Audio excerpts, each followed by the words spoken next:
5 in the name of Russell Finlay on protecting single-sex spaces in the public sector. I'd invite members wishing to participate in the debate to press the request to speak buttons now or as soon as possible. And I call on Russell Finlay to speak to and move the motion around 11 minutes. Mr Finlay. Thank you, Presiding Officer. On the cusp of Christmas 2022, Parliament sat into the early hours of the morning as MSPs debated the SNP's Gender Recognition Reform Bill. And despite the valiant efforts of our party, the legislation passed, prompting shock and anger from women in the public gallery. And no wonder. Yes, I will. Honest later. Does the member recognise, of course, that it was Conservative Prime Minister Theresa May that sought to reform the Gender Recognition Act initially because she wanted trans people to have an easier life, not to have to suffer through medical interventions, and to make sure they didn't suffer from discrimination? Russell Finlay. Bold attempt, but this legislation was a completely different thing. This was about the removal of women's rights. And no wonder women were so angry that evening. I remember it well. Parliament had passed a law that would allow anyone from the tender age of 16 to legally change their sex based on nothing more than self-declaration. In the eyes of the state, any man could be a woman, regardless of the inevitable impact on women's rights. And not only that, but Parliament also rejected my common-sense amendments to prevent sex offenders from exploiting gender self-ID as they inevitably would. Then, not long after the law passed, a man called Adam Graham was convicted of rape. He said that he identified as female and wanted to be known as Isla Bryson. He was initially sent into a women's prison before a public backlash forced his removal. And this episode ignited the public awareness in Scotland and beyond. And when Nicola Sturgeon was unable to answer if Bryson was a man or a woman, the game was up. She could not concede that Bryson was a man, even though everyone else could see it as plain as day, but nor could she say that Bryson was a woman, despite his self-declaration. The SNP's belief in the purity of self-ID without condition collapsed under Nicola Sturgeon's inability to answer this question. It has since been reported that SNP MSPs were assured during those long and late sittings that this was all a storm in a teacup, that once the law passed, all the fuss would die down by the new year. Well, how very wrong that was. We are still talking about it because we need to be talking about it, and that's why my party has decided to hold today's vital debate. The SNP have said that a rapist in a women's prison was actually nothing to do with their law. And in fact, they're right about that. But that doesn't make it any better, because the Prison Service's decision to put a rapist in a women's prison was due to the SNP pushing gender ideology long before the bill passed. Trans lobbyists funded by the SNP government saw voiceless and vulnerable women in prison as an easy first target.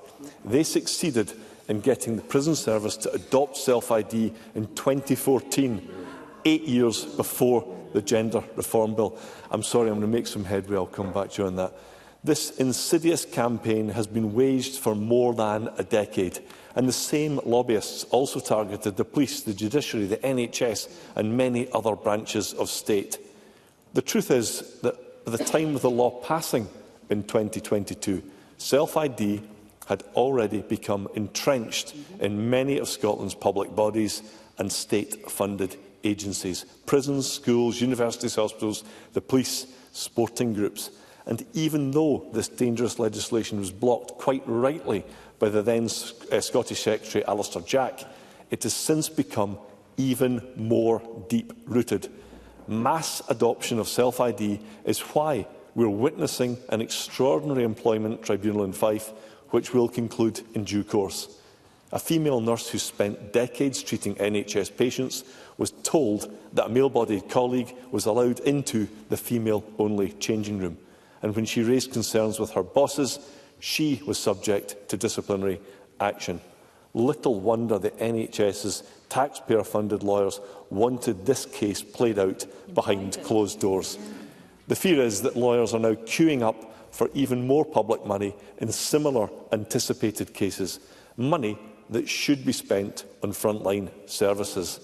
And all of this is because self-styled political progressives on the left are in fact deeply regressive, sacrificing women's rights on the altar of their beliefs.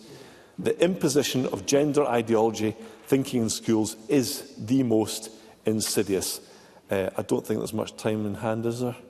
There's not an awful lot, no. I'll come back if there's time towards the end. Children experience the normal challenge of growing up being told by adults that they were born in the wrong body. The profound and often irreversible harm that this has caused and continues to cause is horrific.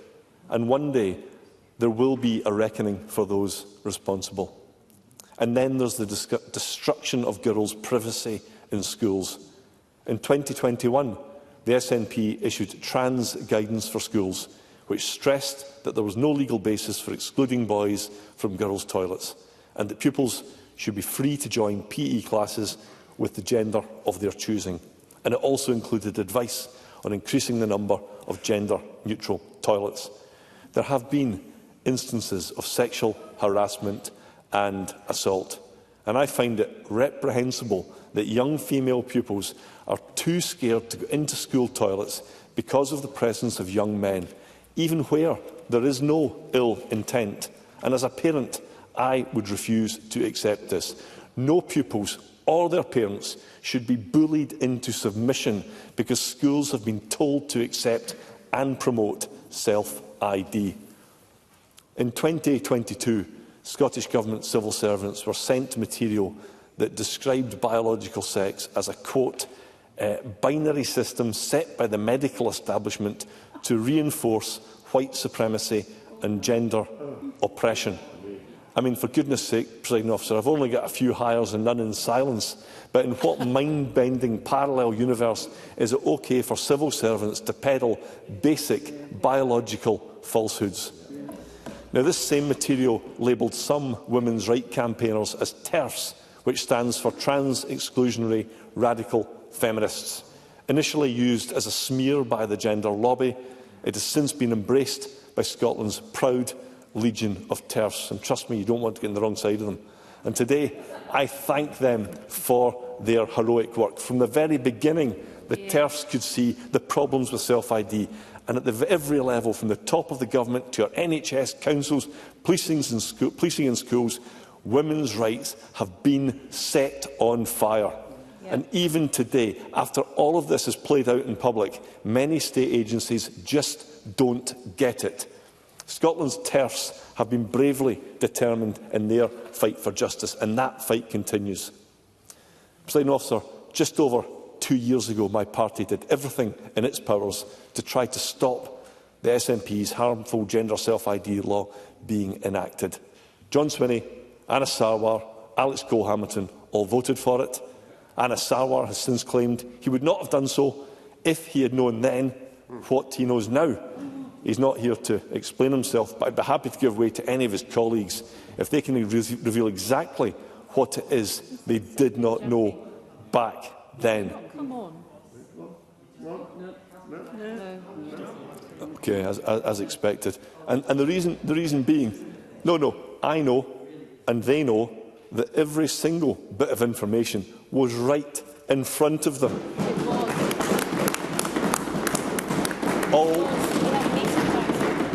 All the warnings were writ large and all the warnings were ignored. Have we got time? Is there time in hand? There's no time. Well, there's very little time in hand. I can give you some of the time. Right, I'll Mercedes Galba, briefly. Thank you, Presiding Officer. I would just like to ask the member if he can point to any evidence of harm to others arising from granting transgender people access to single-sex spaces which align with their gender. Do you have any evidence? Through the chair, please. Russell Finlay. I've got 11 minutes for this entire speech. I could spend 11 minutes providing details of evidence, and I find it extraordinary. I'd find it extraordinary that the member would be so oblivious to the reality of the harms that are being caused every single day. Absolutely unbelievable.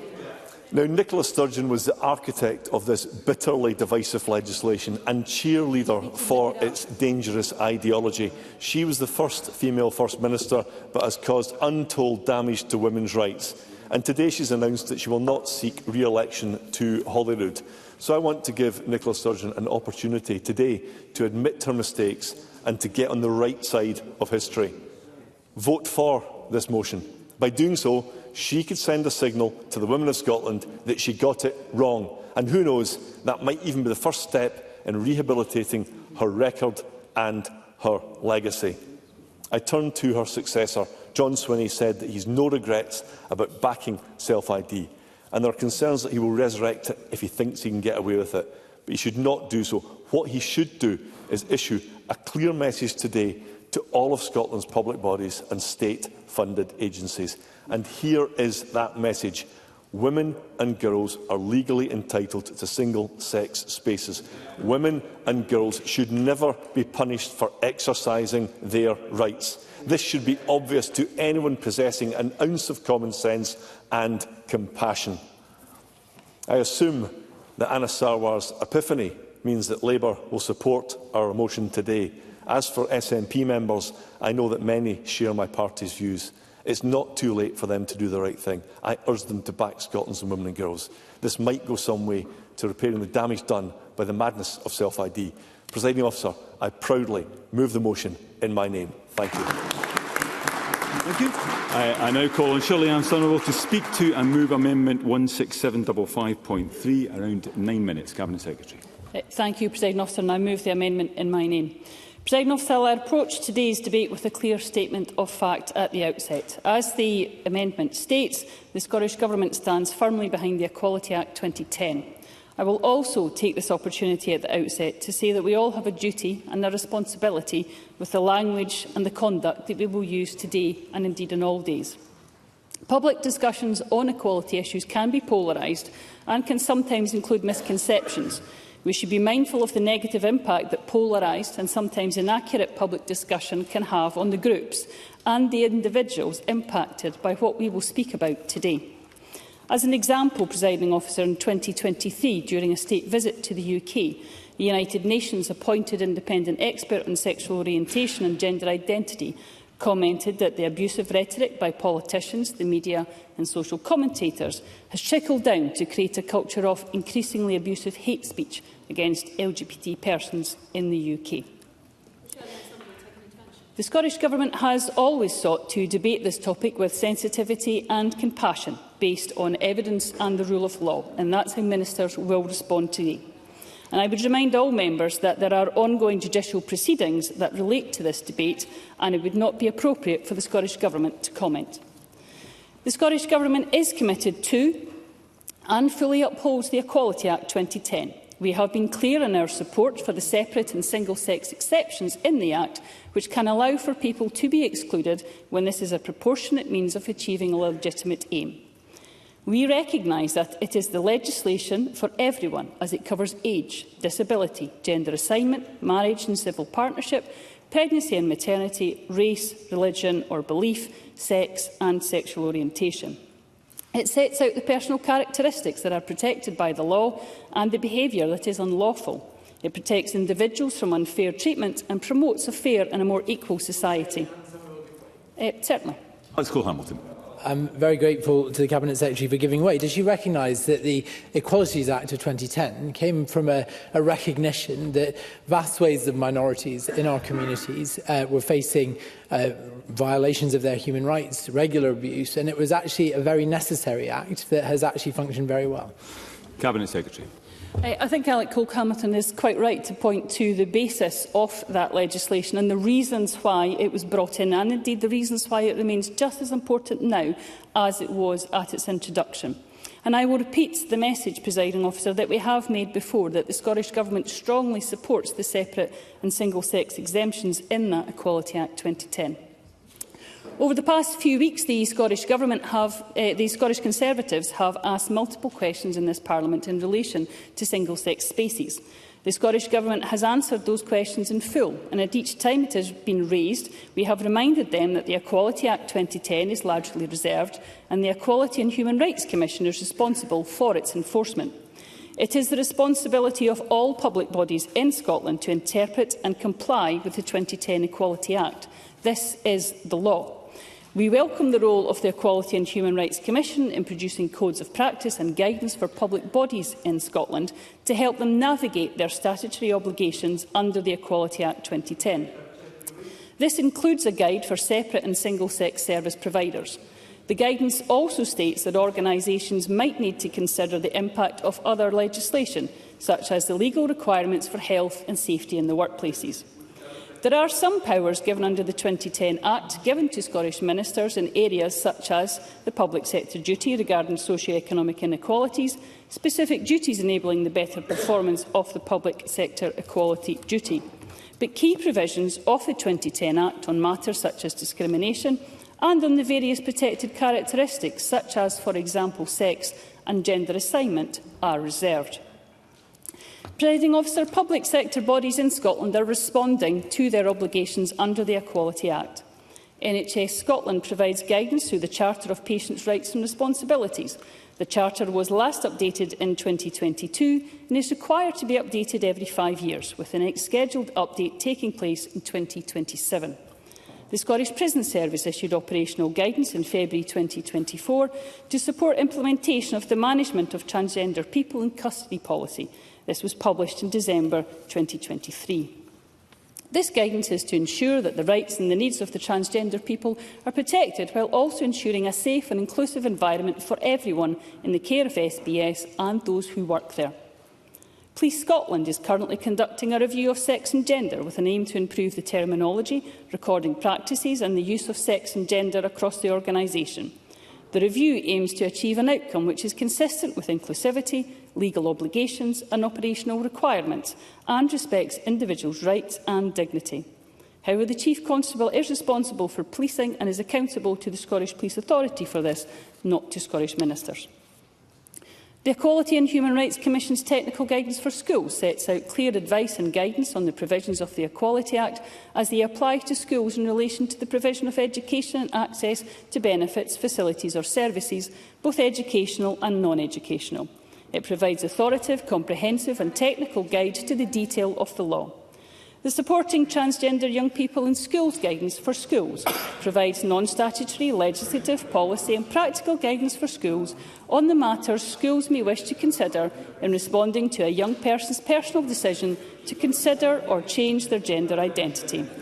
This includes a range of considerations, including the provision of toilets and changing rooms, but goes well beyond these matters.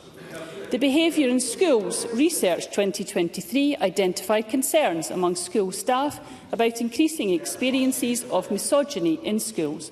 That is why in March last year the Scottish Government introduced new guidance for schools on preventing and responding to gender-based violence. The guidance provides clear advice for schools on challenging misogyny and responding to any incidents, which thankfully rare do arise. Presiding Officer, I recognise the points raised on single-sex spaces concern the safety of women. We remain absolutely committed to protecting and asserting the safety of women and girls in our society. Violence on women and girls is a fundamental violation of human rights and has no place in our vision for a safe, strong and a successful Scotland. To achieve our vision, we are implementing Equally Safe, Scotland's strategy for preventing and eradicating violence against women and girls. Resume your seat a second. Point of order, Stephen Kerr. A number of people have obviously tried to intervene, and I'm just seeking your clarification that it would be in order in a debate for the Cabinet Secretary to give way and allow a colleague to ask a question or seek a clarification. Mr Kerr, you will know by now that is not a point of order and that it is entirely at the discretion of the person speaking whether or not they take an intervention. Cabinet Secretary, resume and I can give you a little bit of time back. Thank you, Presiding Officer. The Delivery Equally Safe Fund supports the work of the Equally Safe strategy, which underpins Scotland's approach to preventing and eradicating violence against women and girls. It supports 119 projects from more than 100 organisations across every local authority in Scotland. Scotland is committed to meeting the benchmarks set by the international treaties and obligations such as the Istanbul Convention, which opposes violence against women and domestic violence. The debate on single-sex spaces can focus on frontline services that are crucial in providing support and safety for the survivors of violence against women and girls. The needs of survivors of rape and sexual assault must be the utmost priority of support services, and that is why we strongly support the exemptions in the Equality Act 2010 and are clear that access to separate or single-sex provision for survivors is a legitimate and proportionate response when providing support to rape survivors. Gender equality is at the heart of the Scottish Government's vision for a fairer Scotland. We want women and girls to be empowered to exercise equal rights and opportunities, have equitable access to economic resources and decision-making, and live their lives free of all the forms of violence, abuse and harassment. We continue to take forward work to protect, promote and improve gender equality, recognising intersectional inequality exists in Scotland.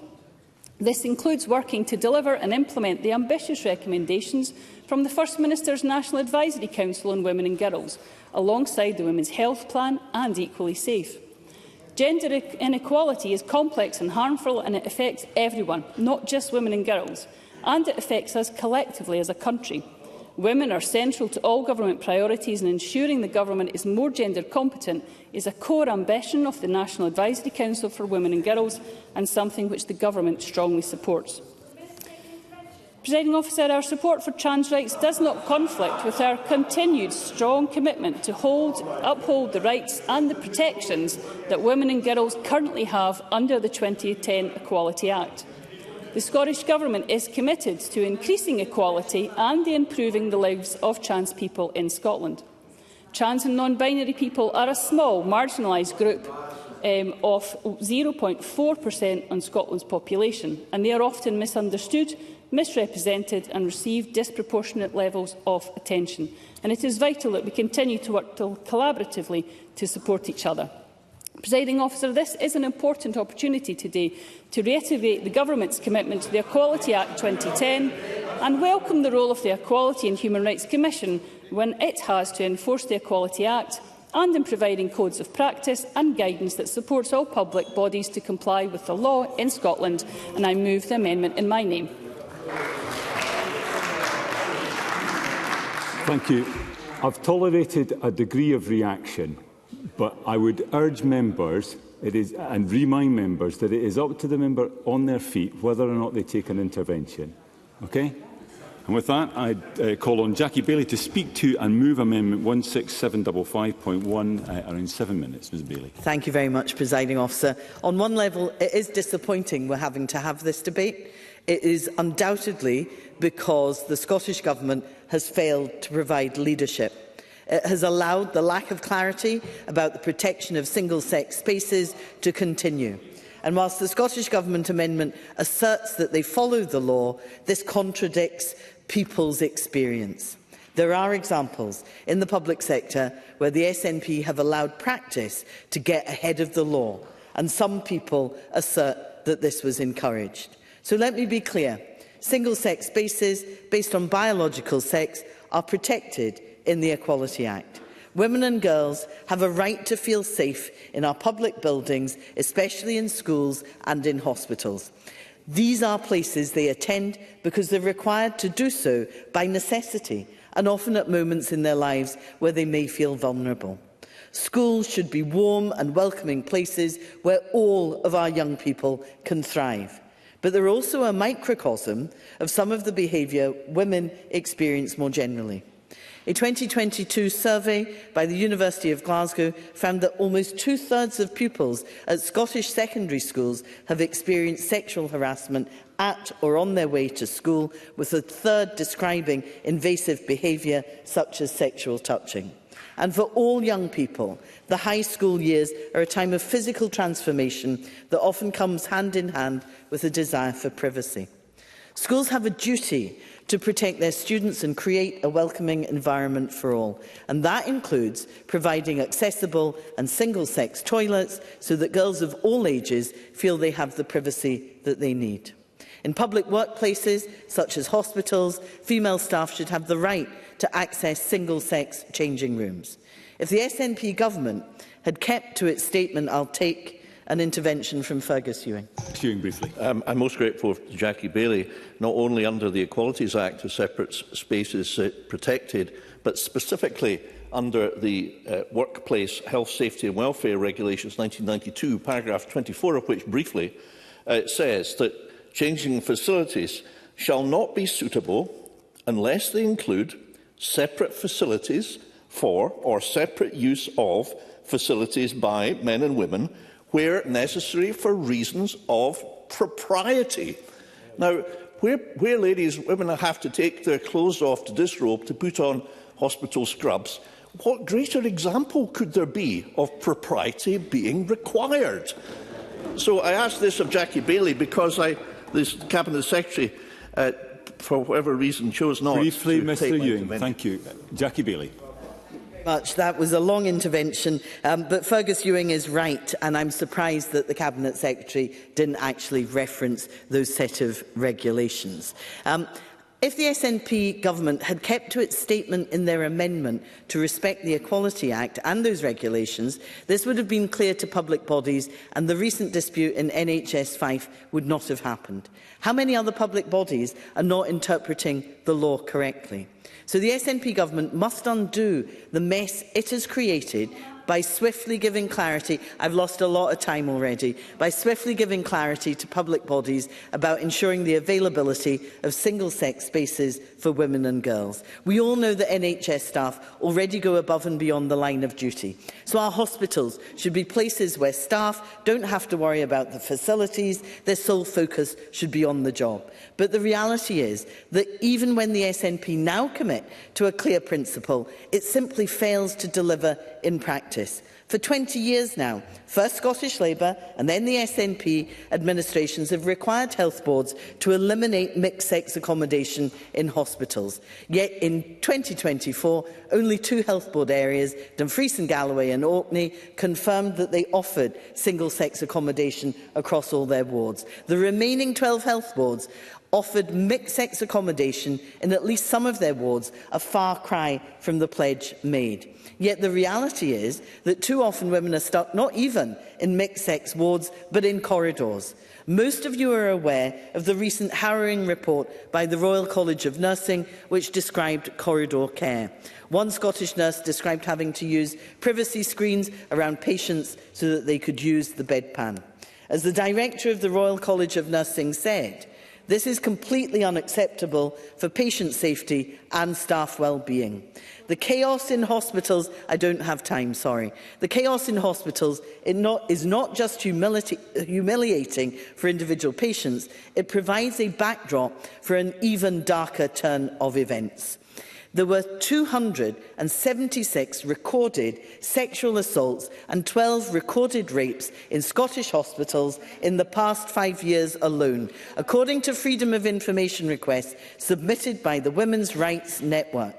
Of the 288 sexual assaults and rapes that were recorded, more than half occurred on a hospital ward.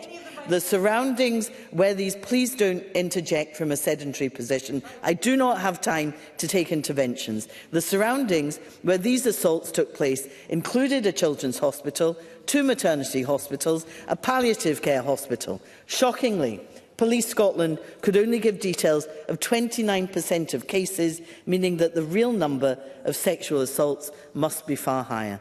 So let me make a direct plea to the Cabinet Secretary.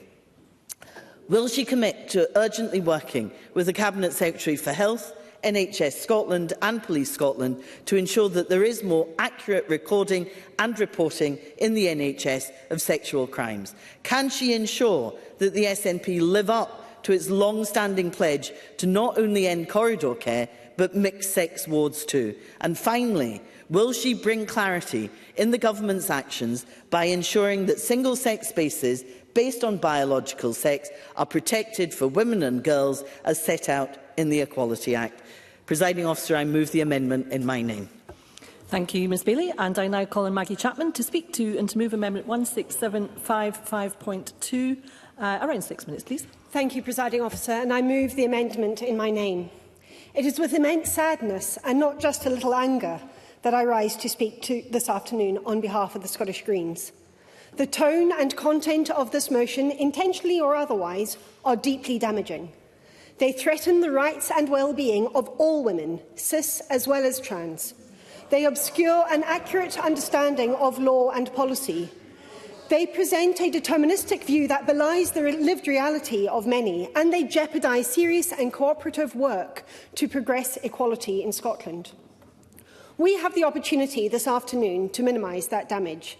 There are, I believe, Conservative MSPs who must be secretly mortified that this is the motion their leadership has chosen for debate. They know that its language, beneath the thin veneer of legal concern, is neither legal nor scientific, but is associated with deep, deliberate experiments in scapegoating and moral panic.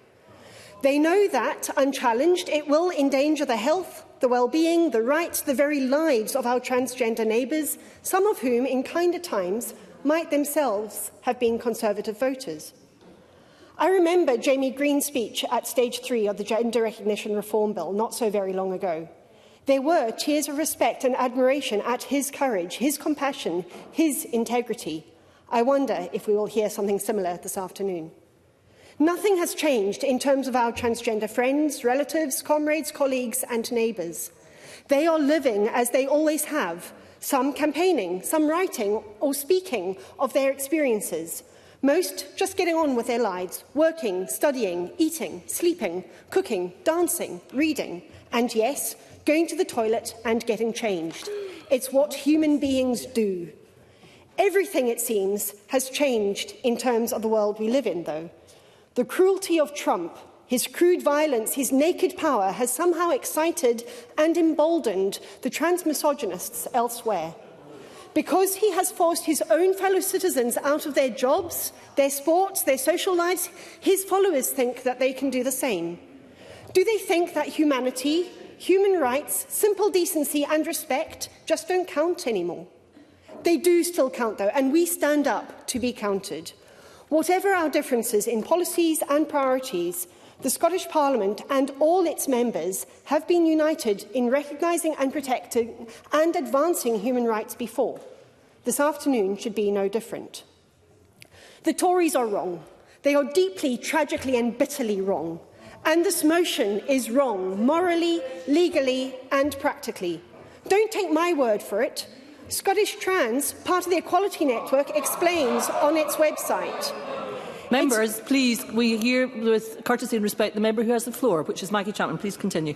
Thank you, Presiding Officer. It is not a new idea to insist that trans people should be treated in line with our biological sex at birth by services, public bodies and when we participate in private life.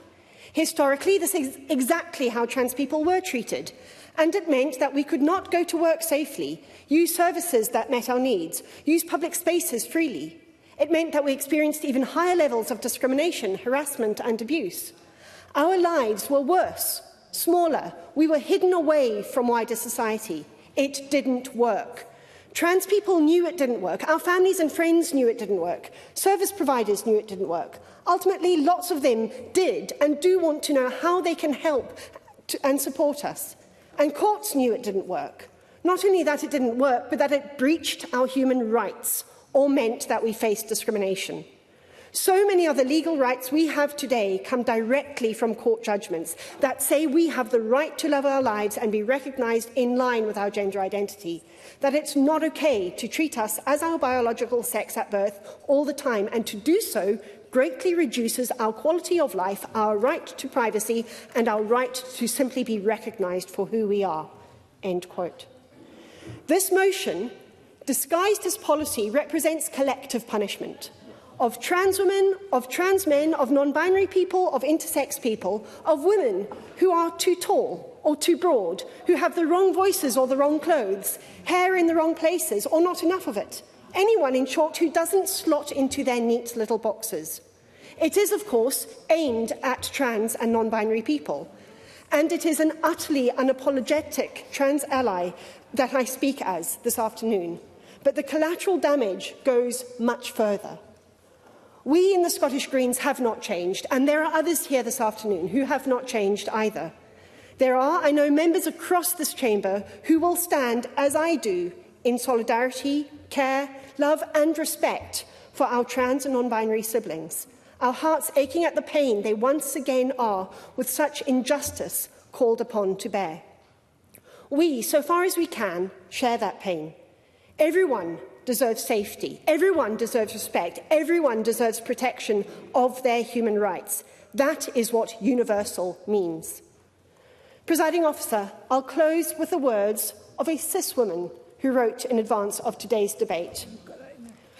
Women's rights are endangered far more by following the US into an anti-trans crusade led by the evangelical right than they ever could be by a trans woman using the bathroom cubicle besides mine. I am proud to stand here this afternoon in solidarity with our trans and non-binary siblings, and I move the amendment in my name. Thank you, Ms Chapman. And I call on Alex Cole-Hamilton to open on behalf of the Scottish Liberal Democrats. Around 6 minutes, please. Thank you very much indeed, Presiding Officer. Presiding Officer, in the time that I have, I will lay out the position of the Scottish Liberal Democrats in respect of the Scottish Conservative motion before Parliament today. And let me say from the outset that my party are wholly committed to the safety of women and girls and to tackling the violence and abuse that they all still too readily face. But we are not persuaded the Conservative motion delivers progress towards that. I must make some progress, I fear. The area of policy we debate this afternoon is one where my party have long held commitments. Those commitments are rooted in evidence and stem from the same understanding and principles which gave rise to the original Gender Recognition Act of 2004 and the relevant aspects of the Equalities Act of 2010. That understanding stems from the reality that for the vast majority of people, biological sex at birth matches your gender through life. Someone is born a boy and they grow up to live as a man, or they are born a girl and they grow up to live as a woman. But for a tiny proportion of the population, that just isn't true. They come to understand that their gender and biological sex at birth are not the same. They feel like they have been born into the wrong body, and in times past, that would bring feelings of self-loathing, massive stigma, and a society that feared them or refused to believe they existed at all.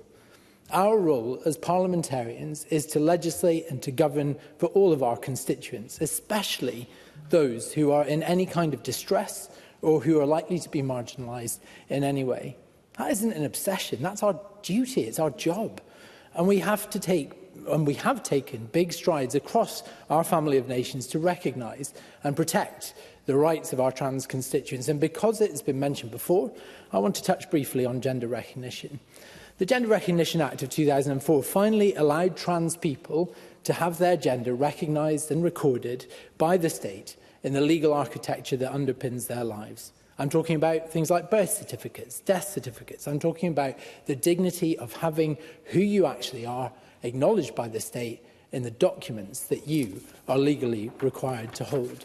But after 10 years of operation, it became apparent that the gender recognition regime is flawed. It's overly intrusive and traumatic to those going through the process. And there was a time this chamber was united on an understanding of the need for that reform. And for Liberal Democrats, a humane approach to gender recognition remains an unanswered question. But the heat and the division that has engulfed this issue means that to press on would only serve to harm the people that we are trying to help. So we're not looking to relitigate this. Realistically, change will only be brought about by going back to first principles, fostering consensus and working across the 4 nations of these islands to make sure there are no cross-border barriers to mutual acceptance. Turning to the substance of the motion, Presiding Officer, the debate around single-sex spaces and who can use them is not a new one. Trans and non-binary people were viewed by the state through the lens of the biological sex assigned to them at birth for most of history. It meant that they couldn't use public services or public spaces freely, and the courts rightly regarded that as a fundamental breach of their human rights. Not unreasonably, they concluded that trans people need to recover from operations in hospital or try on new clothes or go to the toilet when shopping in town. So provision was made for them in the articles of the 2010 Equality Act, but crucially, that legislation also allowed, as we've heard this afternoon, organisations and public bodies to exclude trans people from single-sex spaces where doing so represents a proportionate means of achieving a legitimate aim. That legal phrasing was deliberately left open to allow flexibility in the application of the law in places in our society where the complexities around the provision of single-sex spaces require it. And the courts have backed that up. Presiding Officer, I know there are many people, some of them will be watching this debate today, who have questions and even some concerns, but this motion is not how we go about giving them comfort. Indeed, the Conservative motion seeks to reverse the progress that we've made for our trans constituents in this area and take us back to a time where they were stigmatised and ostracised in our society, and followed through to its natural conclusion, where toilets and changing rooms are always biological single-sex spaces only. Who polices that? And how does someone ascertain the biological sex at birth of a trans person seeking to use a changing room in John Lewis or a toilet centre in the garden centre, a toilet in the garden centre or high school? There is no policy we could enact in this chamber that would satisfy the movers of this motion, which wouldn't ultimately be confusing or cause far greater upset. Finally, Presiding Officer, I want to conclude by challenging the suggestion falsely implied in this motion that trans people want to use spaces like toilets or changing rooms to abuse or harass women and girls. We know and have empirical evidence tells us that by any metric and by far the biggest threat to the safety of women and girls comes not from the trans community but rather from predatory men. I think our parliamentary time this afternoon would have been far better spent addressing that urgent reality. Thank you. Thank you, Mr Cole-Hamilton. We will now move to the open debate, backbench speeches of up to 6 minutes, and I call Pam Gozo, who will in fact have 5 minutes, as agreed with the party business manager, and to be followed by Audrey Nicholl. Ms Gozo. Thank you, Presiding Officer. I thought you were going to give me a minute more. I was really excited there. As we have just marked International Women's Day on Saturday, this debate brought forward by the Scottish Conservatives could not have come in a more timely manner. Since being elected to Parliament in 2021, I have made the protection of women and girls my #1 priority. Recently, I hosted my own roundtable shortly before Christmas on the 16 days of activism against gender-based violence. One of the speakers was a teacher who spoke about how boys took advantage of unisex toilets to slip their cameras under the stalls and film girls using them. Shortly after, it emerged that a hidden camera was also found in a unisex toilet in a Dundee high school, containing hundreds of naked images of girls. Some of these girls were so scared they refused to go back to school. Imagine if this had happened to your daughter. Unisex toilets pose a threat to female pupils and school staff alike. Yet 1 in 20 schools in Scotland currently offer only unisex facilities, with no single-sex toilets at all. Many times, opponents of unisex toilets are branded transphobic. But as I have already said in this chamber, raising concerns over unisex toilets is not transphobic, it's common sense. Presiding Officer, how much clearer does the evidence need to be? We need single-sex spaces to protect our women and girls. For other parties, these concerns fall on deaf ears. However, I will continue to fight for the rights of women and girls with all my heart. But, Presiding Officer, how did we get here?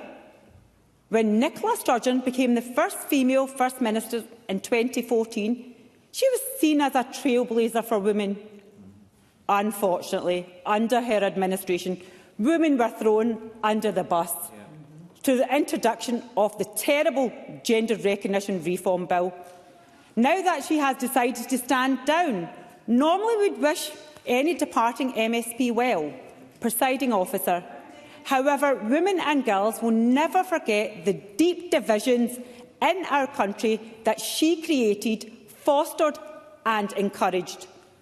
I remember 2 years ago sitting through a long committee sessions where me and my colleague Rachel Hamilton we were the only members opposing the general principles of the bill. Presiding officer, standing right here in the chamber during the Stage 3 debate of this bill is a memory I will never forget. The SNP pushed through legislation without thinking of the consequences and certainly not thinking about keeping women and girls safe. If the SNP had their way, men could simply declare they were women without going through any medical interventions or diagnosis. They even voted down amendments which would prevent dangerous criminals such as rapists from obtaining gender recognition certificates.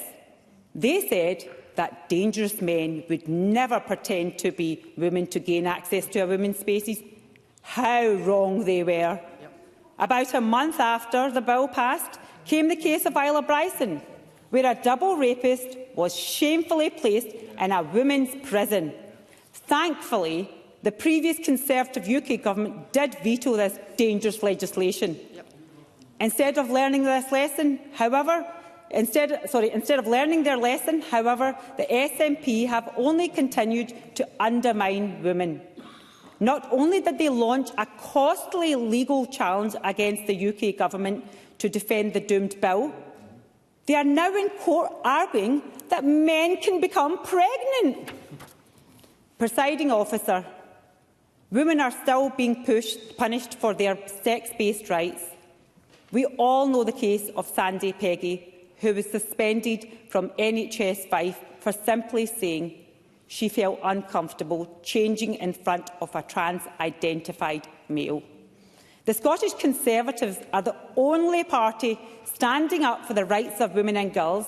As our motion states, the Scottish Government must urgently issue a directive to all public sector organisations requiring that adequate single-sex spaces for biological women and girls are provided on their premises in line with legal obligations. In closing, presiding officer, as we just celebrated International Women's Day this past weekend, I hope that the Parliament unites and backs the Scottish Conservative motion and my colleague's name, Russell Finlay, supporting single-sex spaces and services. Thank you, Ms Gozo. I now call Audrey Nicholl to be followed by Pauline McNeill. Ms Nicholl. Thank you, Presiding Officer. And before I get into the substance of my contribution, I want to commend everyone who works so hard to improve the rights and freedoms of women and girls in Scotland. And later on this afternoon, I'll be leading a members' debate to mark International Women's Day, and I look forward to celebrating the progress and advances made to promote and create a truly gender-equal world.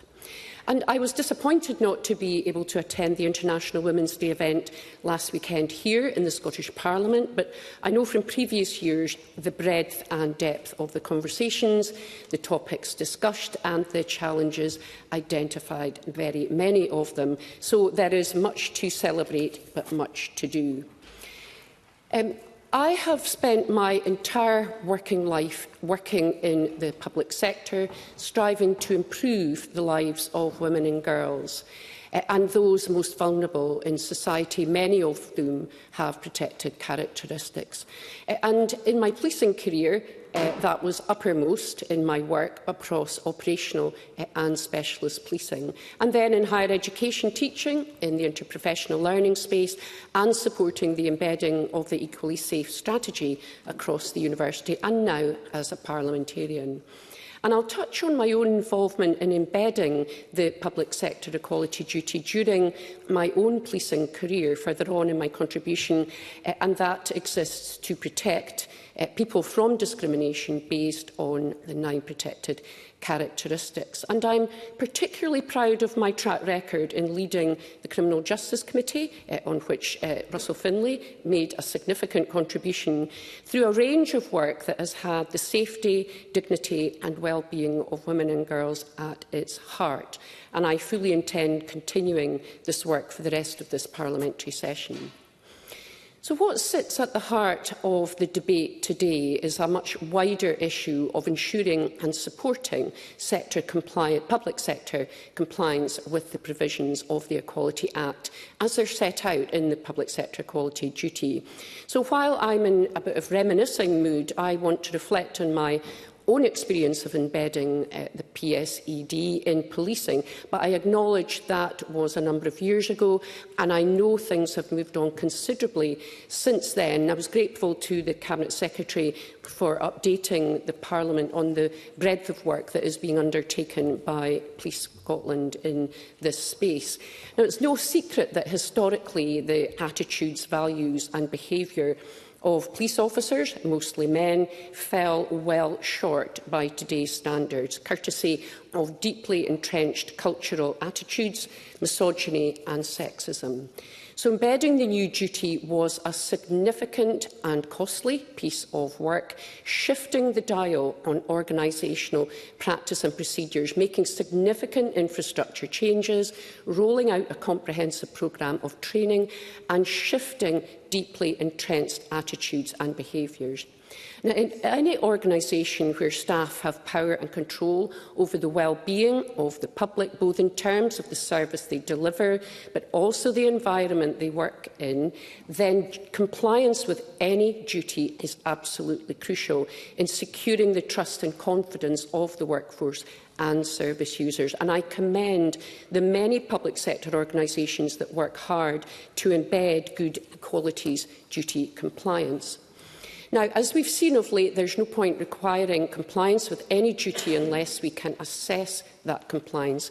And in the case of the tenets of the equality duty, eliminating unlawful discrimination, advancing equality of opportunity and fostering good relations across everything an organisation does. And I've been following the Equalities, Human Rights and Civil Justice Committee inquiry into the operation of the PSED in Scotland, and I note the evidence of stakeholders on a wide range of issues, such as the need for clearer understanding of the tenets of the duty, the importance of data informing compliance, and I was interested to hear about the collaborative approach in Aberdeenshire involving members and officers working together to consider the challenges arising from a mixed school estate, where facilities in the older estate may be less able to facilitate compliance with some aspects of the duty than others. A great example of the ongoing need to assess and monitor compliance, but working together to find solutions. So I welcome the scrutiny, and I hope, and while I hope, it informs ongoing work to address the inevitable gaps and shortcomings with regard to the operation of the Equality Act, I believe there must be an acknowledgement of the complexities of some aspects of embedding equalities at compliance, but they are not and should not be insurmountable.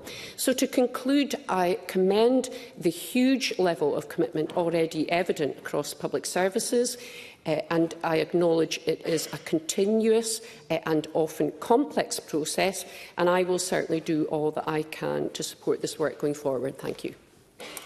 Thank you, Ms Nicholl. I call Pauline McNeill to be followed by Myrtle Fraser. Ms McNeill.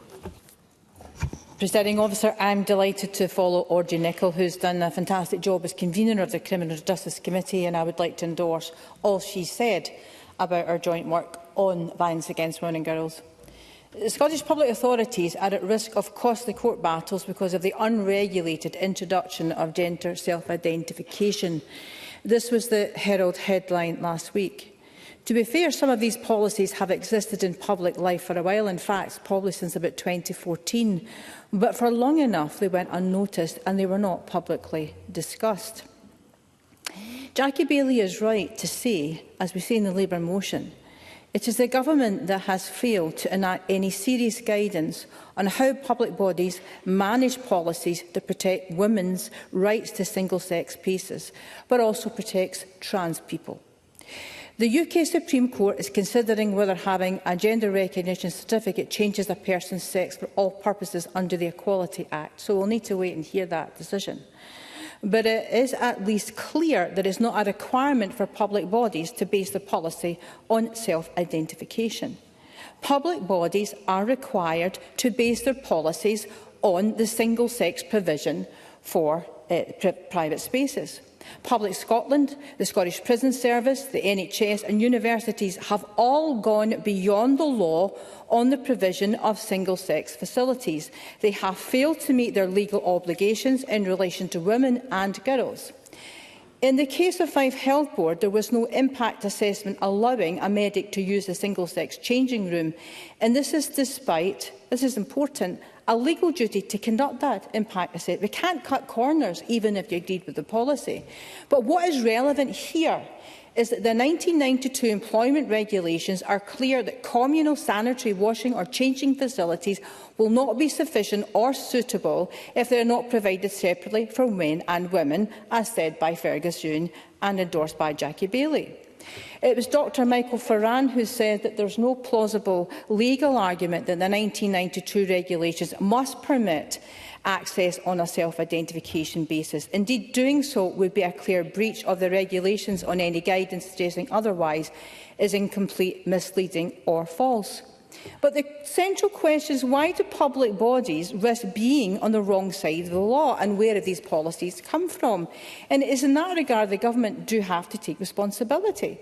The Equality and Human Rights Commission pointed out that in the case of Fife Health Board there was no assessment done.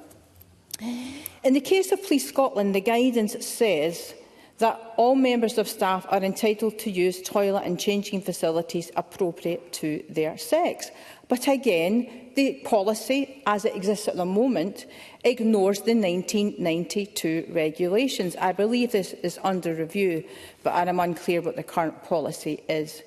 We need leadership on this issue. Women's spaces are about the right to dignity and privacy as much as they are about safety.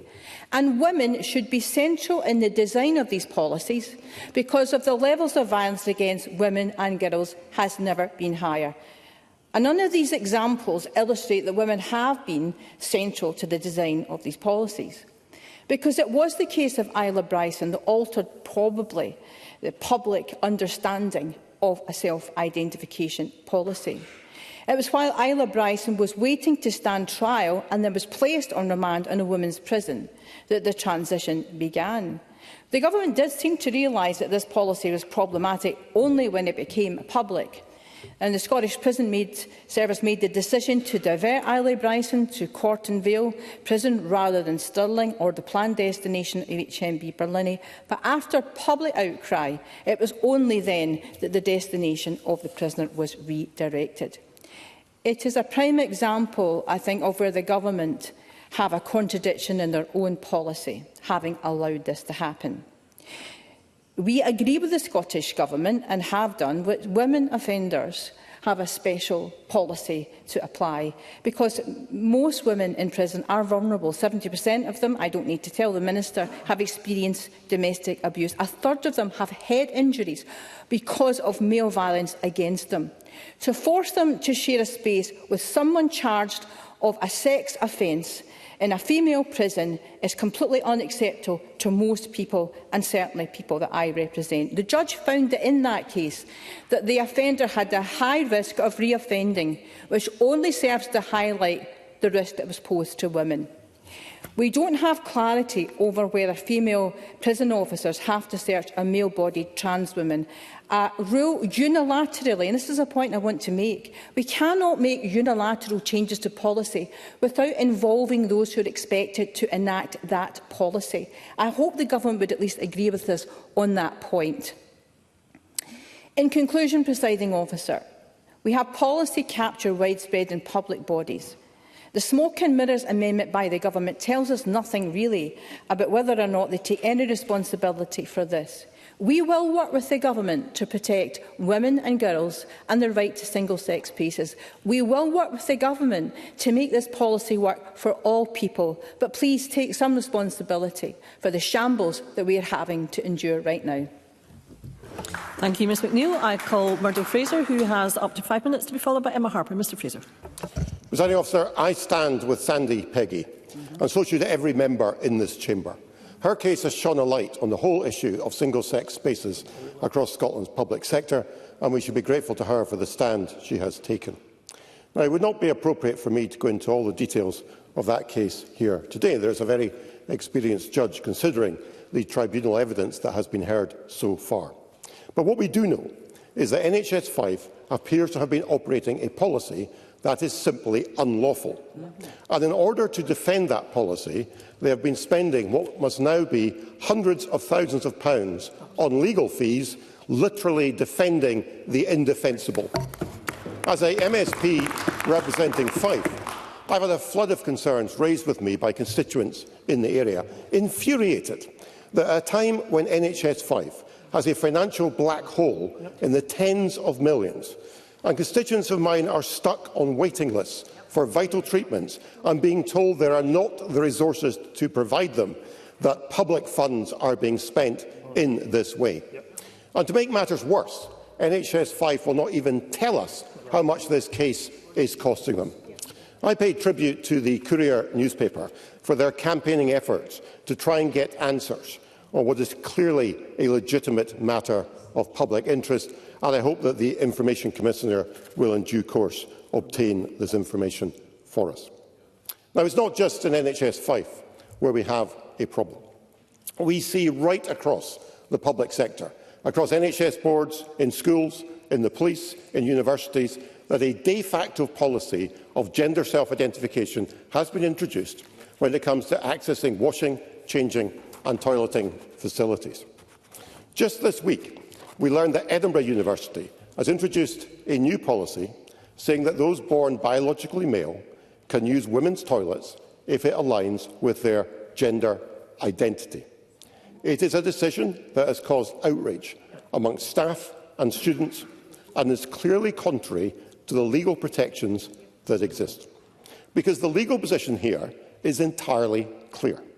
Both the 2010 Equality Act and the Workplace Health, Safety and Welfare Regulations 1992, referred to earlier by Fergus Ewing, both these provide for single-sex facilities for sanitation, washing and changing in all public buildings. What these mean in simple terms is that in hospitals, schools and all public sector workplaces, these must have single-sex facilities where women and girls can wash and change without males present. To fail to provide this is unlawful.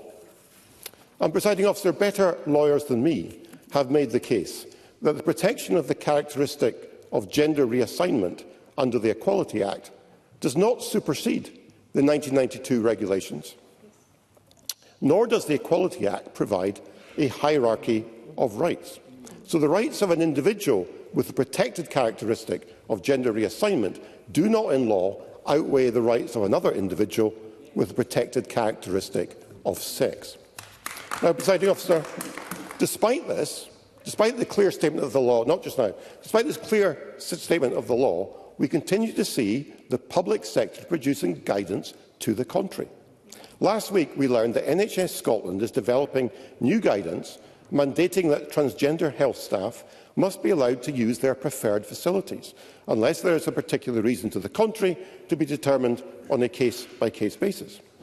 As we've heard already from Russell Finlay, we see schools now providing gender-neutral toilets without specific single-sex spaces for girls, leading to reports of girls being harassed or even assaulted, and some now saying they're actually scared, not just now saying they're actually scared to use school toilets, instead having to leave the premises to use facilities in nearby cafes or supermarkets. And there must be a real concern here that this use and promotion of unlawful policies lays these public bodies open to legal claims by women and girls who have been forced, against their will, to share facilities with men and boys or even trans women. As I can easily foresee civil claims firms or specialist litigation lawyers signing up clients in class actions to seek compensation. The financial consequences for the public sector could well be severe. Now, Presiding Officer, we should accept there are trans individuals who have rights too, and whose welfare must be considered. And the answer here would therefore seem to be a very obvious one. In the provision of single-sex spaces in all public buildings for both males and females, and a third category of toileting and changing facilities which would be open to all, which would be non-gender specific, including available to trans men and trans women. Such a policy introduced across the public sector would both address the legal issues that have arisen and respect the dignity of all involved. So, Presiding Officer, it is clear we must have single-sex spaces for women, and it remains a mystery as to why SNP ministers have allowed this situation to develop under their watch. They seem to have been so enthralled to the trans activist lobby, they have not properly considered the consequences of allowing public agencies to go down this route. That is why they must now intervene and provide clear guidance on this issue in line with our motion today. Thank you. Thank you, Mr Fraser. I now call Emma Harper to be followed by Claire Baker. Ms Harper. Thank you, Presiding Officer. I am going to speak to Shirley Ann Somerville's amendment this afternoon. Her amendment makes it crystal clear that the Scottish Government does take seriously its responsibilities under the Equality Act, and it is absolutely required that we do that, including the specific provisions on separate and single-sex exceptions. This Government, and in fairness, the previous Labour Lib Dem executives as well, have been absolutely clear in their determination to make sure that women and girls of the future are born into a society that is fairer than the environment their mothers and grandmothers lived in. One of the strengths of this Parliament is that we have consistently heard more from the voices of women in this place, from the very top down, since its first days, than we actually expect in Westminster. So does that mean that we don't have a wheen of work to do? Of course not. But the commitment to equality and the mainstreaming of feminism in our nation's work is at the core of what the Scottish Government are doing. And I hope that this Parliament will support at decision time today, not the grandstanding opposite. Total spending specifically on equality, inclusion and human rights has increased by 32% over the last 2 years, including the £42 million in direct support for our equality and human rights infrastructure and the organisations who are promoting it. But that isn't enough if we, our society as a whole, treat the status of women that continue to occupy in society as a women's issue rather than an issue for us all. Women's rights are human rights. That is why international standards such as the European Convention on Human Rights and the Council of Europe, bodies the Conservative Party seem to have objections to, are so important. They hold our country and every other country to higher standards and in turn make progress in protecting and extending the rights of everyone in our society, not least women. That is also why the Scottish Government is working hard to make sure the incorporation of 4 separate international treaties into domestic law works the way it is intended. It is disappointing to everyone that the constraints of the Scotland Act mean the bill, as originally intended, has had to be paused. But I know the Cabinet Secretary and our colleagues continue to work to find a way forward that embeds the principles of these treaties into our public services and civil society. Just give me 1 wee second. Let me also say a word or two about those standing behind this motion and what their policies, while occupying number 10, say about their attitude to, in their own words, the safety, dignity and privacy of women. And I'll take Rachel Hamilton's intervention. Rachel Hamilton. For taking the intervention. Is Emma Harper content that Scotland's public sector, public bodies are following the law on single-sex spaces correctly? Emma Harper. Thank Rachel Hamilton for that intervention. I'm actually coming to that. I know that the legislation is clear that single-sex spaces need to be offered in a legitimate and proportionate approach, but I'm coming to that in a wee bit more detail. So I'm thinking, when I'm talking about what the number 10 said about the safety, dignity and privacy of women, when they were forcing women to declare they had been victims of rape and sexual assault so they could access social security benefits for their children, we didn't hear much about dignity from their benches then. And when they were driving mothers into turning up to food banks to feed their wains after slashing universal credit, we didn't hear much about dignity from the members opposite then. And when they imposed austerity on steroids over 14 miserable years, impacting women harder than men, we didn't hear much about dignity from the Conservative and Unionist Party then. And their current leader, her former Minister for Women and Equalities, cozying up to the President, whose view of women starts and stops with how they can be controlled and how they can gratify him. Yet here we are with their simple sword of truth and trusty shield of British fair play to tell us that they are on the side of women in Scotland, to try and distract people from their record on equality for women and girls in our country. Women watching this outside the chamber are only daft.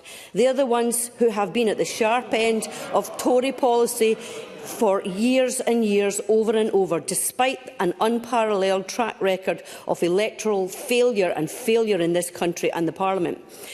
Where and when single-sex spaces are provided legally under the Equality Act is a complex area of law and precedent. And I said already a minute ago, legitimate and proportionate is the language used. Like most public policy, there is no easy answers or actions that will fit in a soundbite, presiding officer. But that is exactly what the Tories have taken this afternoon with their motion, and it is to be deplored. And I support the amendment in the Cabinet Secretary's name. Thank you, Ms Harper. I call Claire Baker to be followed by Ros McCall. Ms Baker. Thank you, Presiding Officer. I wish to make a contribution to this debate, and as I have in previous debates around these topics, I will focus on what we know to be the case, what the legal position is, and what the implications are for the safety of women and girls. I won't deny that this debate is difficult. For those of us who recognise the rights of everyone to be accepted for who they are, and that everyone has the protection of the law to be protected from harassment and stigmatisation, there are sensitivities and tensions where people's rights have to be balanced. This is often the case in understanding the application of rights, and the law is there to guide us. I'll start with what I think is the issue of broader agreement. We should have single-sex wards in hospitals, and there should be access to single-sex toilets and changing rooms in public facilities, including schools. There is the impression there has been a steady move away from this provision, and a figure of 1 in 20 schools only providing unisex toilets has been suggested. The intention behind introducing gender-neutral toilets may have been to reduce bullying, vandalism and increase equality and inclusion. However, there are isolated reports of voyeurism and sexist behaviour towards girls, and these are just incidences that are reported. If it's brief. Lawrence Leader. Such incidences have been due to the poor behaviour of boys, not of trans women, though, correct? Claire Baker. The next line in my speech is the evidence of reports of offensive behaviour is carried out by boys. And that is why I'm arguing that we need to have single-sex toilets and that girls should have a space where boys are not allowed and not shared toilets. All young people should feel safe at school and be entitled to privacy and dignity. And single-sex toilets and changing rooms are part of achieving that. And the government should provide clear direction to support that provision. Single-sex wards in hospitals is a policy where it is now hard to see what progress has been made. When the SNP were in opposition, they criticised the Scottish Executive for lack of progress on single-sex wards. And yet now it is difficult to determine the extent of the use of mixed-sex wards. It appears that Dumfries and Galloway are the only board to have solely single-sex wards. Our amendment highlights research from the Women's Research Network about safety in hospitals. Through FOIs, they identified the number of rapes and sexual assaults taking place in hospitals. The figures are shocking. Around 250 sexual assaults and 15 rapes have taken place in Scottish hospitals over the last 5 years.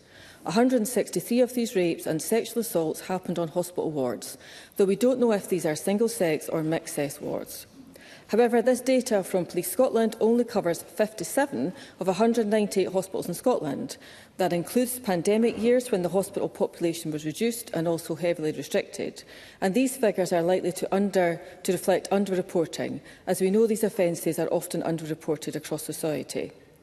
These figures highlighting as much of what we don't know as much as what we do, and they shine a light on these horrendous crimes. A patient in hospital is vulnerable, frail, dependent on others for meeting their needs. At times they will be unconscious or disorientated. They are often in a state of undress. A recent report from the Royal College of Nursing describes a collapse in care standards across Scottish hospitals, with increasing reports of corridor care leaving people in very vulnerable and undignified settings. All these conditions could lead to opportunistic assaults. The limited information available means that we can't identify if assaults were carried out by other patients or staff, or if they are carried out on patients or staff, though the high number on a hospital ward suggests that patients are often the victims. The research has also found that assaults were not routinely recorded or reported. Sometimes it appears that they are underplayed or minimised, as if the setting excuses some behaviours. Offences are not recorded as taking place in a hospital setting. There is no recorded data for 133 hospitals. There is no interrogation of these figures. There is little understanding of why Stop Hill, the Royal Infirmary and the private hospital Signet Wallace have the highest rates. There is little evidence of the figures being taken seriously as a collective issue by the NHS or by the government, or little reflection on why this is happening in hospitals and what steps must be taken to prevent further rapes and assaults. This leads to an inadequacy of safeguarding policies and guidance for NHS boards, and a clear responsibility to record all instances and for reports to be made to the police. The report from the Women's Rights Network makes a number of recommendations, and I urge the Scottish Government to take these forward. In the examples of single-sex wards, toilets and changing rooms, I would argue that discrimination on the basis of sex applies, and that in most cases the single-sex exemption in the Equality Act 2010 would apply. This states that where there is a proportionate means of achieving a legitimate aim, exclusions would include not only the opposite sex, but also people who hold a gender recognition certificate. But while the Equality Act underpins the guidance from the EHRC, there can be reluctance to apply it. This may be a result of the debate that preceded the Scottish Government's GRR bill, or the debate that raged alongside it, which led to policy decisions preceding the legislation and the mainstreaming of gender self-identifying policies, which at times are counter to the Equality Act. It may be because public authorities are not confident that exclusion meets the threshold of the Equality Act. It may be because they don't believe it merits exclusion and they have assessed any risk to be low. The member will be and that concluding. it promotes. I'm sorry, I think I'm short of time. And that it I'll start again. It could be it's not been applied because they don't believe it merits exclusion, and that they have assessed any risk to be low and that it actually improves inclusion. It is important that guidance is clear, that guidance exists, that public authorities know they will be supported when they make decisions, and that they're able to explain and justify the decisions they make, and that everyone in society is treated with respect, has their rights protected, and that they have safe and dignified spaces across public services. Thank you. Thank you, Ms Baker. I now call Ros McCall, who has up to 5 minutes, to be followed by Marie McNair. Ms McCall. Thank you, Deputy Presiding Officer. The Scottish Conservative motion before us today is about protecting single-sex spaces in the public sector. This shouldn't be a contentious issue. There are legal regulations that protect this in Scottish law, including the 2010 Equalities Act, workplace regulations and school premises regulations. It should be a very simple topic with clear and explicit guidance from the Scottish Government to the public sector on how to ensure that all the current legal regulations should be accommodated, met and even enforced. Unfortunately, that's not the case. And whilst the motion highlights that there is an issue with the reduction, if not removal, of single-sex facilities across the public sector, I would like to limit my remarks to the concerns around school provision. We're looking at schools all over Scotland having removed access to single-sex facilities based on Scottish Government guidance, which could have local authorities inadvertently breaking the laws. SNP guidance to schools does not protect single-sex toilets. The guidance says there is no law in Scotland which states that only people assigned male at birth can use male toilets and changing rooms, or that only people assigned female can use female toilets and changing rooms. This is instead one done by social convention. Well, I would question that. Are we saying if a biological man enters a ladies' changing facility, undresses and exposes himself, he would be arrested for indecent exposure because it's a societal norm? No, it's the law. We now have a situation where a biological man who says he's a woman enters a changing facility and exposes himself. It's the woman who could be arrested. This debate is not about social convention or how progressive Scotland is. It's about protection for women and girls and providing single-sex spaces for them in schools, as this is the law. The ECHR's guidance for schools highlights that Scottish law requires schools to provide toilet facilities for boys and girls. In 2024, only 13 of 243 secondary schools in Scotland provided single-sex toilets. That's a shocking statistic, considering that schools' premises regulations from 1967 state there must be provisions for single-sex spaces, and these regulations still stand. And it was also found that 1 in 20 schools offered exclusively gender-neutral facilities. We've heard that already. So there's no single-sex provision at all.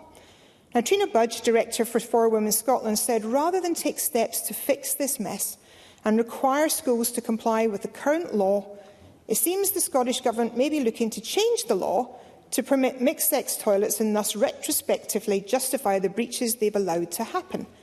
Now, I can only agree with that because that's how it seems. The Scottish Government is planning to amend these regulations, they state, to ensure that they meet the needs of pupils in schools in Scotland today, when those self-same changes have only come about by the actions of the Scottish Government in the first place. Presiding Officer, there's a lot in this debate and we've listened closely to what people are saying.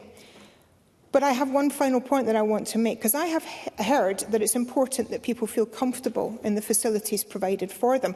I personally have... I'm actually just concluding. I'm really sorry. I know I've got time, but I'm actually just coming to the end. I will give way. Mercedes Verp. Thank you, Deputy Presiding Officer. I'm very grateful to Ros McCall for taking the intervention. I hear the concern that she's putting across about men accessing women's spaces and causing harm. But I guess I'm seeking some clarity from the Conservative benches, because we heard from Murdo Fraser that the idea that trans people should have a third separate space rather than using the single-sex space that aligns with their gender. That seems to be the case. He's suggesting that even if they have a gender recognition certificate. So can I get some clarity from the member? Does she support trans people accessing single-sex spaces? As I'm actually going on to say, I want to make sure that everybody feels comfortable. And if women are uncomfortable in a situation, their rights should not be reduced just because there is a gender reform certificate, a man coming into that space. And this is actually the point I'm going on to say, because I'm actually making the point to ensure that people feel comfortable in the facilities provided. I personally don't have a problem with that. But all rights need to be protected. It is not transphobic to stand up for women. It is not pitting one group against another. And I am constantly disappointed by the childish argument that if you disagree with a single point, then you're not only wrong, as been told before, that you're afraid and you're evil. It's akin to kids saying, if you don't play my game, well, you're wrong and I hate you. Most people stop that in primary school. The argument is not only infantile, it shows a distinct lack of rationale and nuance and should be condemned. It is not beyond the powers of this government to ensure that we have the right facilities in our schools so that everyone feels comfortable, and that includes single-sex spaces. Thank you, Ms McCall. I now call Marie McNair to be followed by Ash Regan. Ms McNair. Thank you, Presiding Officer. I speak in this debate as a member of the Equalities, Human Rights and Civil Justice Committee. Presiding Officer, the Scottish Government is enhancing equality of outcomes for people and communities across Scotland. Only days ago we marked International Women's Day, and I was pleased to hear directly from the First Minister that the Scottish Government is working to ensure women and girls have equal rights, opportunities and equal access to resources. That work includes delivering the Women's Health Plan, investing to tackle domestic violence against women and girls and survivors of abuse, while supporting women to access fair work and helping to reduce the gender pay gap. Violence against women and girls in any form has no place in our country, and I have long campaigned for this, going back to my days as a councillor in Western Bartonshire, when I chaired the Western Bartonshire Violence Against Women Partnership, and I direct members to their register of interest. I support the commitment of all involved, including the fantastic Clydebank Women's Aid, who provide support, information and refuge for women at their time of need. And that is why I support policies like the Equally Safe strategy. This sets out a vision of a strong and flourishing Scotland, where all individuals are equally safe and protected. Equally Safe also prioritises taking a public health approach to ending violence against women and girls, and challenges the notion that violence against women and girls is acceptable. It also vitally takes account of the specific needs of minority ethnic women, taking an intersectional approach to preventing and responding to inequalities that some women or young people may experience as a result of their ethnicity, race, disability, age, sexual orientation, gender identity and/or immigration status. Presiding Officer, the Equality Act 2010 protects people from discrimination because of protected characteristics such as age, disability, gender reassignment, race, religion, sex and sexual orientation. It allows for the provision of single-sex spaces and separate sex services. It is the Scottish Government's duty to uphold the Equality Act 2010 at all times, and the Government stands firmly behind the exemptions provided in the 2010 Act. It is expected that public bodies will conduct their policies and their procedures in line with the legislation in place. Further, the Equality Act 2010 includes the public sector equality duty, and there are specific regulations that apply in Scotland to help listed public authorities meet public sector equality duty. The purpose of the public sector equality duty is to make sure that public authorities and organisations carrying out public functions think about how they can improve society and promote equality in every aspect of their day-to-day business. It is unlawful for service providers, public or private, to discriminate someone based on protected characteristics. And the Scottish Government is also committed to working with the Equality and Human Rights Commission. Presiding Officer, the 2025-26 Scottish Budget will protect and support ongoing efforts to tackle inequality, fulfil human rights and allow everyone in Scotland to live free from discrimination. To achieve this, the Equality, Inclusion and Human Rights spend is set to increase by £6 million to £58.9 million in 2025-26. And this includes over £42 million to support Scotland's equality and human rights infrastructure, such as funding for organisations. The Scottish Government has also launched a new fairer funding pilot, providing additional multi-year funding to organisations across Scotland worth £61.7 million in 2025-26 and £63.2 million in 26-27. The 25-26 spending plans are set to enhance the quality of outcomes for people and communities across Scotland. Presiding Officer, it is vital that we protect women's rights, and the Scottish Government understands and is taking action on this. Equality should not be a culture war battleground, but a shared goal for us all, and the horrible irony of the opposition trying to shout down women in this debate is clearly lost on them. My colleagues and I in the SNP will always stand up for fairness and dignity, for a Scotland where everyone has the right to live peacefully and safely. Thank you. Thank you, Ms McNair. I now call Ash Regan to be followed by Evelyn Tweed. Ms Regan. Thank you, Presiding Officer. I think the first observation that I would make this afternoon is that the Government should have brought forward this debate in government time. I think the lack of time that this Parliament has had to answer questions or ask questions about this, to debate these issues, is beginning to make the Parliament look less relevant to the public. And I think that is something we should really be striving very much to avoid. I think this is an important debate, and there have been some very thoughtful speeches from across the chamber, particularly from Murdo Fraser, from Claire Baker and from Pauline McNeill. Now, last week I asked a question of the First Minister about the state-sanctioned human rights abuses that women across Scotland are facing. If you give me a moment, I'll come back to you. Now, some people thought that this was hyperbole, and the First Minister himself said that he did not accept the charge. But whether he does or he doesn't accept it, it is the reality of what is happening across Scotland. So either he doesn't know what's happening across Scotland, and therefore my characterisation is correct and he is out of touch, or he does know and he's being disingenuous. Because my question was based on a letter sent the day before to the First Minister by a member of the Scottish Human Rights Commission, Claire O'Brien, which sets out very clearly the human rights breaches and the corresponding international obligations that apply in those cases. I'll give way. Mercedes Viaba.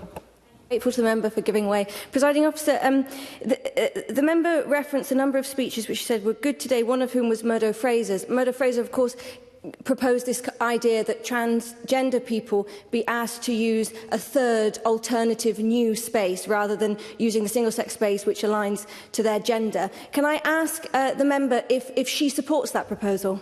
Ash Regan. I do support the notion of the third spaces, because what some of the members on this side of the chamber are not understanding is that single-sex spaces are not single-sex spaces if you allow anybody to self-identify into them.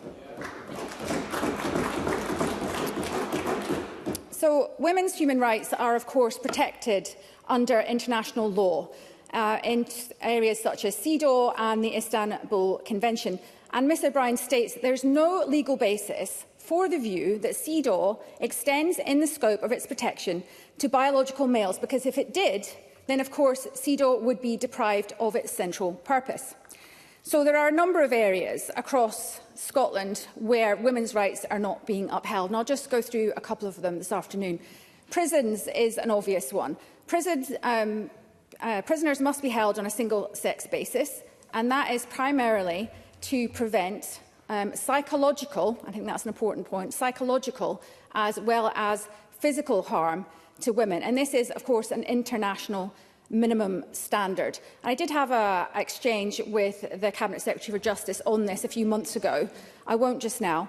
And I really must state that I think the government must reverse this policy that it has just announced of not providing the data on where trans prisoners are held, simply because something is not politically easy is not a good enough reason to withhold this data from this Parliament and also from the public. I'll move on to toilets in schools. There is, of course, a law that requires school toilets to be single-sex for obvious reasons. But the Scottish Government is currently consulting on removing the statutory requirement for equal provision of separate male and female toilets. So I come back to the exchange that I had with the First Minister last week.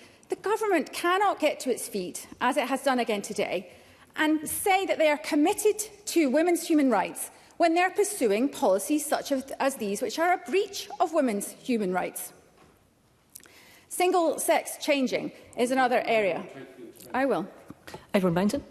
I thank the member for that intervention. Interestingly, when I visited a school in the Highlands the other day, there weren't toilets for both sexes. There were single-sex toilets, and it was up to the children, which they did do quite effectively, to police the toilets, to keep them separate. The female pupils didn't want males in their part, and the males didn't want females in their part. So they divided them up amongst themselves and policed it themselves. Do you think that's the right way forward? Ashwin. I admire their spirit in trying to come up with a compromise that works for everyone, but they shouldn't have to do that themselves. There should be leadership being exercised in these areas.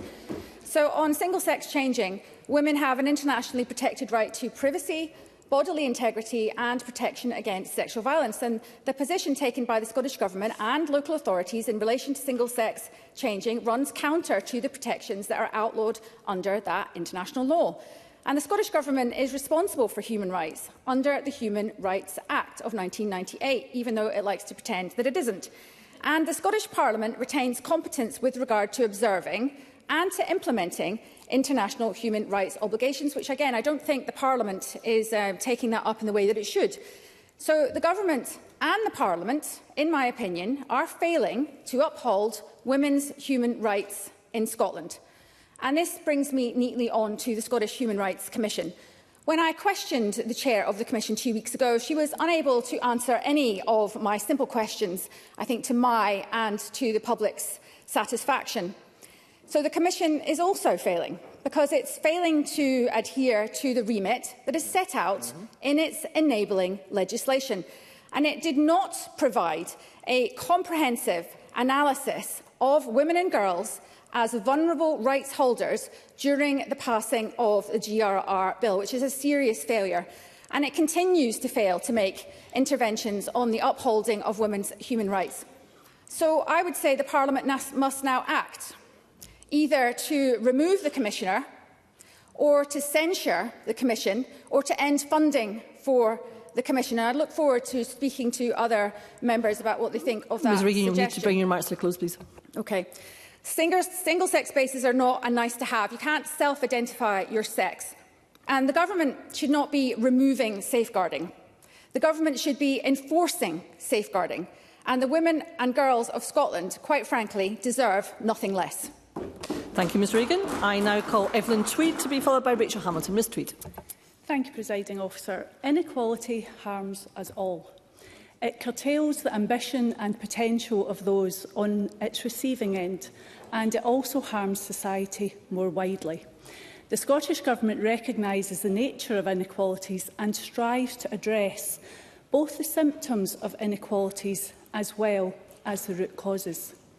In this speech, I am going to focus on gender-based violence, which is both a symptom and a cause of gender inequality. We have so many amazing organisations working across Scotland who bring passion, dedication, care and expertise to help their service users. In my own constituency, I applaud the work of Forth Valley Rape Crisis, Stirling Women's Aid and H-Star, who specialise in helping women whose first language isn't English. In this year's budget, over 100 organisations across Scotland who work to tackle violence against women and girls will share in a funding uplift of £2.4 million. This brings the annual total to £21.6 million. The Delivering Equally Safe Fund, which funds such frontline projects, has supported nearly 60,000 adults, children and young people since 2021. It is key that survivors feel supported and are able to understand their options. Government measures such as the Victim-Centred Approach Fund play a key role in supporting this work. This fund provided £18.5 million for advocacy support for survivors of gender-based violence. Changes to legislation such as the Forensic Medical Services Act 2021 give some agency to survivors of gender-based violence. This Act places a statutory duty on health boards to provide forensic medical services for survivors of sexual offences. It sets out the legal framework for consistent access to self-referral. This allows a person to request a forensic medical examination without first having to report it to the police. Survivors are able to take the process of reporting at their own pace, without missing out on essential medical care. No one is immune from the risk of gender-based violence, but we do not all share the same level of risk. Factors can increase risk and also be a barrier to actually seeking help. Women of colour and disabled people face heightened risk, as do lesbian and bisexual women. Nearly half of transgender and non-binary people will experience sexual assault in their lifetime. Worryingly, hate crime is at its highest level since 2011. No, I won't at this point. Only 22% of survivors of rape reported it to the police in 2022. Some communities face greater barriers to reporting. Gender-based violence in Black and ethnic minority communities, as well as LGBTQ+ communities, is likely to be hugely underreported. Unlike other crimes, victims are often... Yes, I will. Very grateful to the member for taking intervention. Just on that important point of violence against women and tackling it, does the member agree that whilst it is vital that we take action to tackle gender-based violence, that scapegoating the trans community, as the Tories are seeking to do in their motion today, does nothing to achieve this? Evelyn Tweed. Yes, I would agree with that point, and I will come on to that shortly. So going back to what I was saying, only 22% of survivors of rape reported it to the police in 2022, and some communities face greater barriers to reporting. And unlike other crimes, victims are often held responsible for sexual violence. Successive Scottish social attitude surveys have found evidence that many people in Scotland still believe in rape myths. These are false beliefs about the behaviour of a victim, whether they have been drinking, how they dressed, how they acted afterwards, that attribute a level of blame.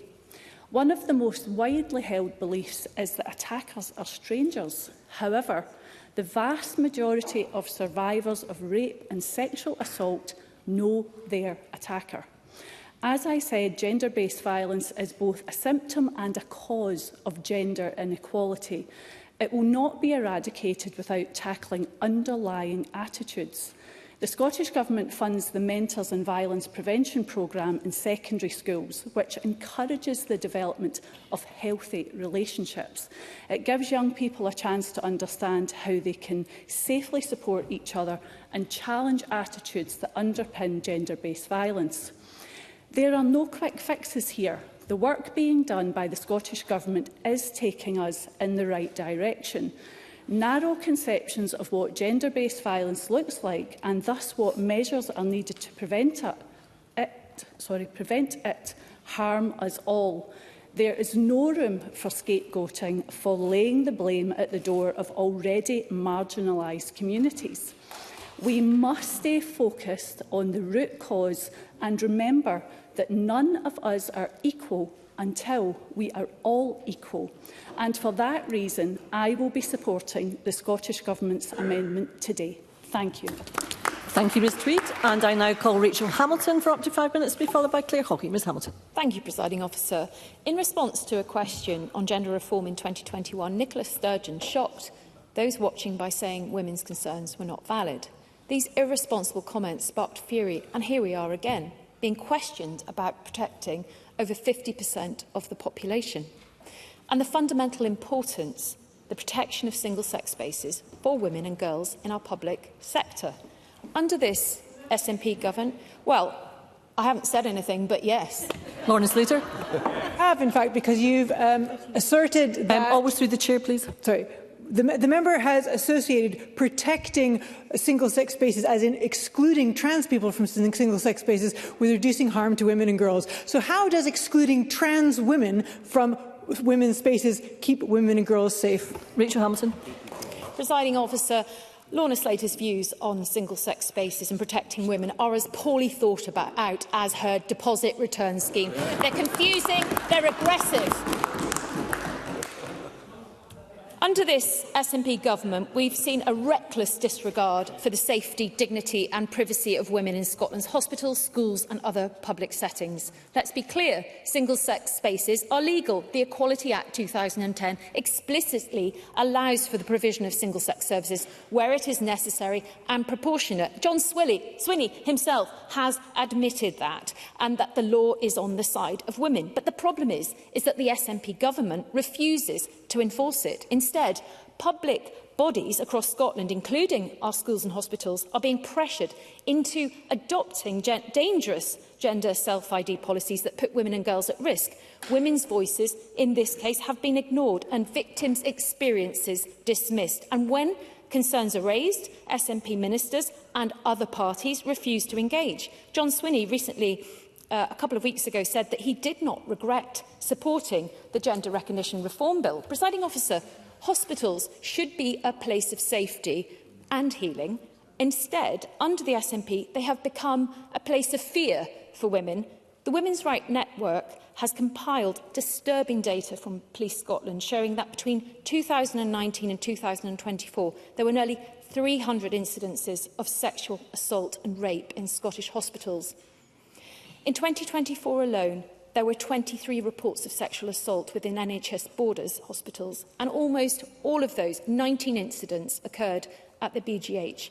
And if only 3 cases, as reported in the report, were recorded, but 23 were reported, we must ask how many more cases have gone unrecorded, unreported and ignored. And let's not forget the case of Sandy Peggy, an NH nurse at the Victoria Hospital in Kirkcaldy for 30 years, who was suspended after objecting to sharing a changing room with a male identifying as a woman, a male born identifying as a woman.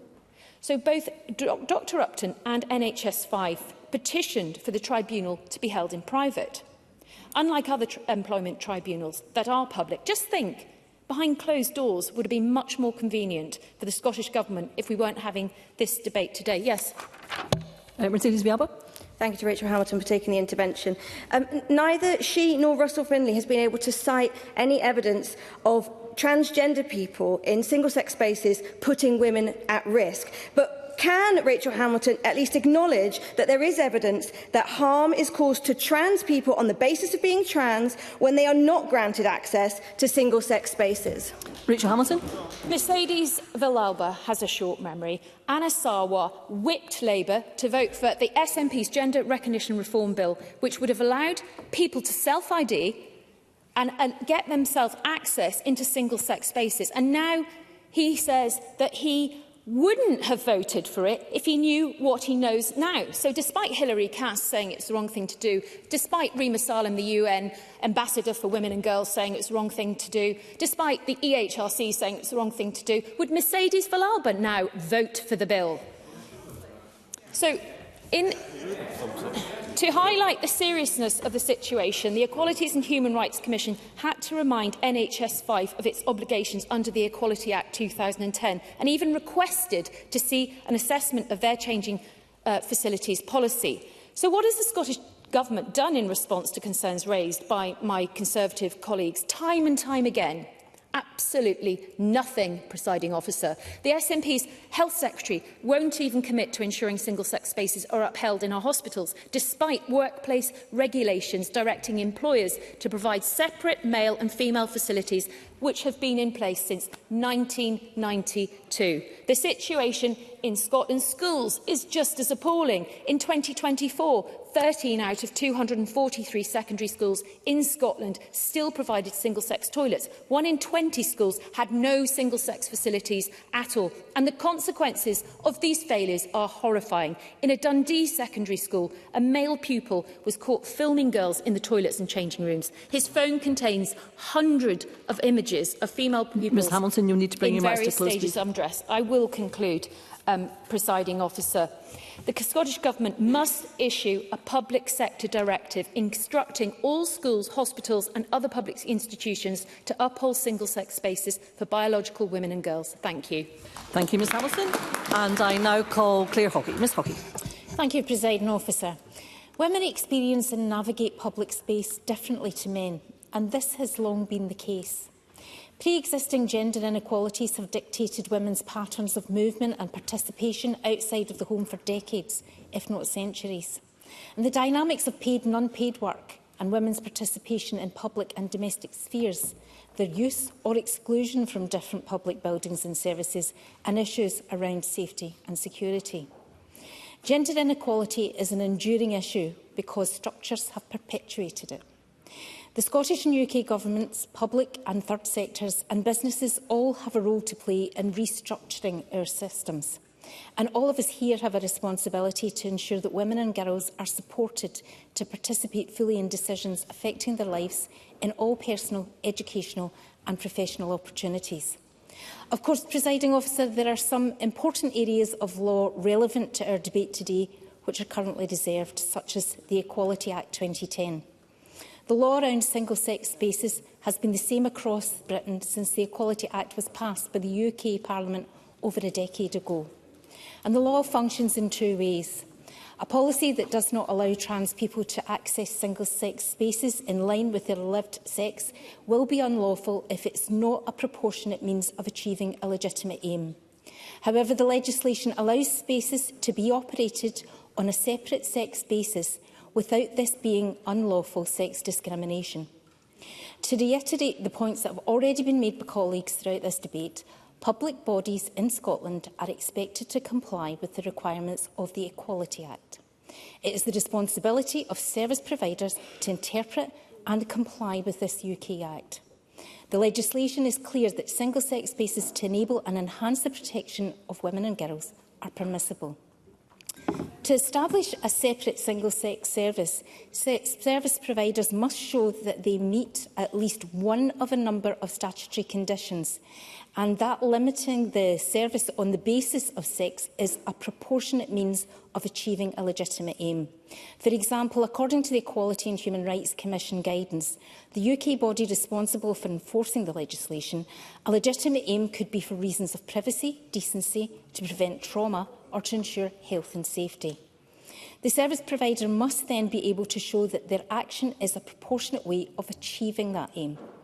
Presiding Officer, the Scottish Government has been crystal clear in its support of the Act's provision for separate, and single-sex exemptions.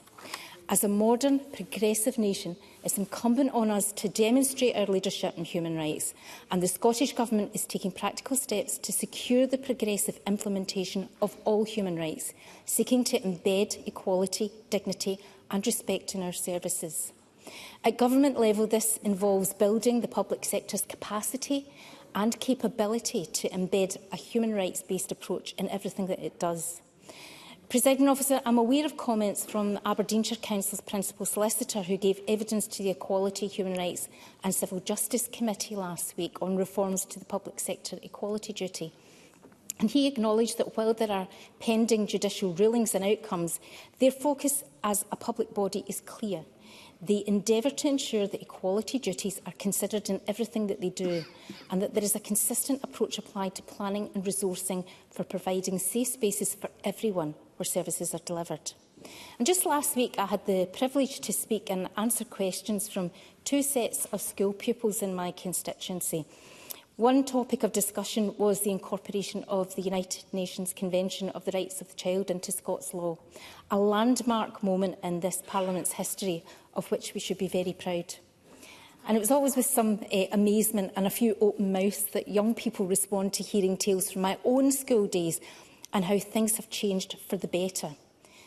The serious point is that public sector have absolutely risen to the challenge of doing the right thing by our children and young people, and we're seeing much progress in this area. The Scottish Government is now in the process of developing robust proposals to incorporate international treaties concerning women, disabled people and people who have experienced racism into Scots law. And, Presiding Officer, our public services are just that. They're public, accessible to everyone, and they must balance the needs of all users.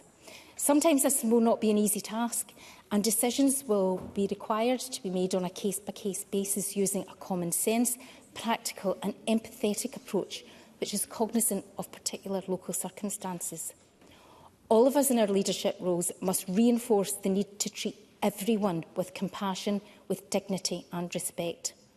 In closing, Presiding Officer, I think we are all in agreement that women and girls in Scotland must be empowered to exercise equal rights and opportunities, have equitable access to economic resources and decision-making, and live their lives free from all forms of violence, abuse and harassment.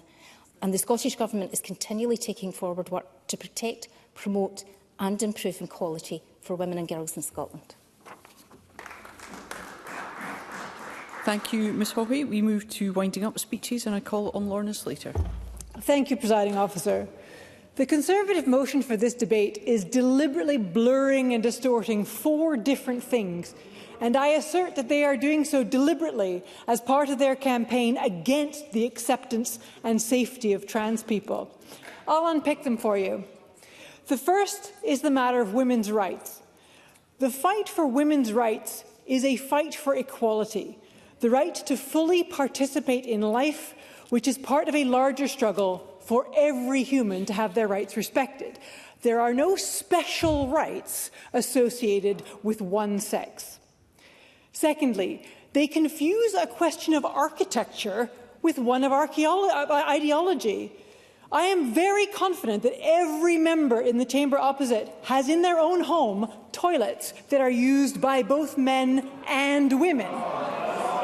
There's no fundamental problem with this. It is possible. Let's hear Ms Slater. Members, let's be courteous. Let's hear Ms Slater. It is possible to design toilets that are functional, offer privacy, and which can be used by people of different sexes and genders.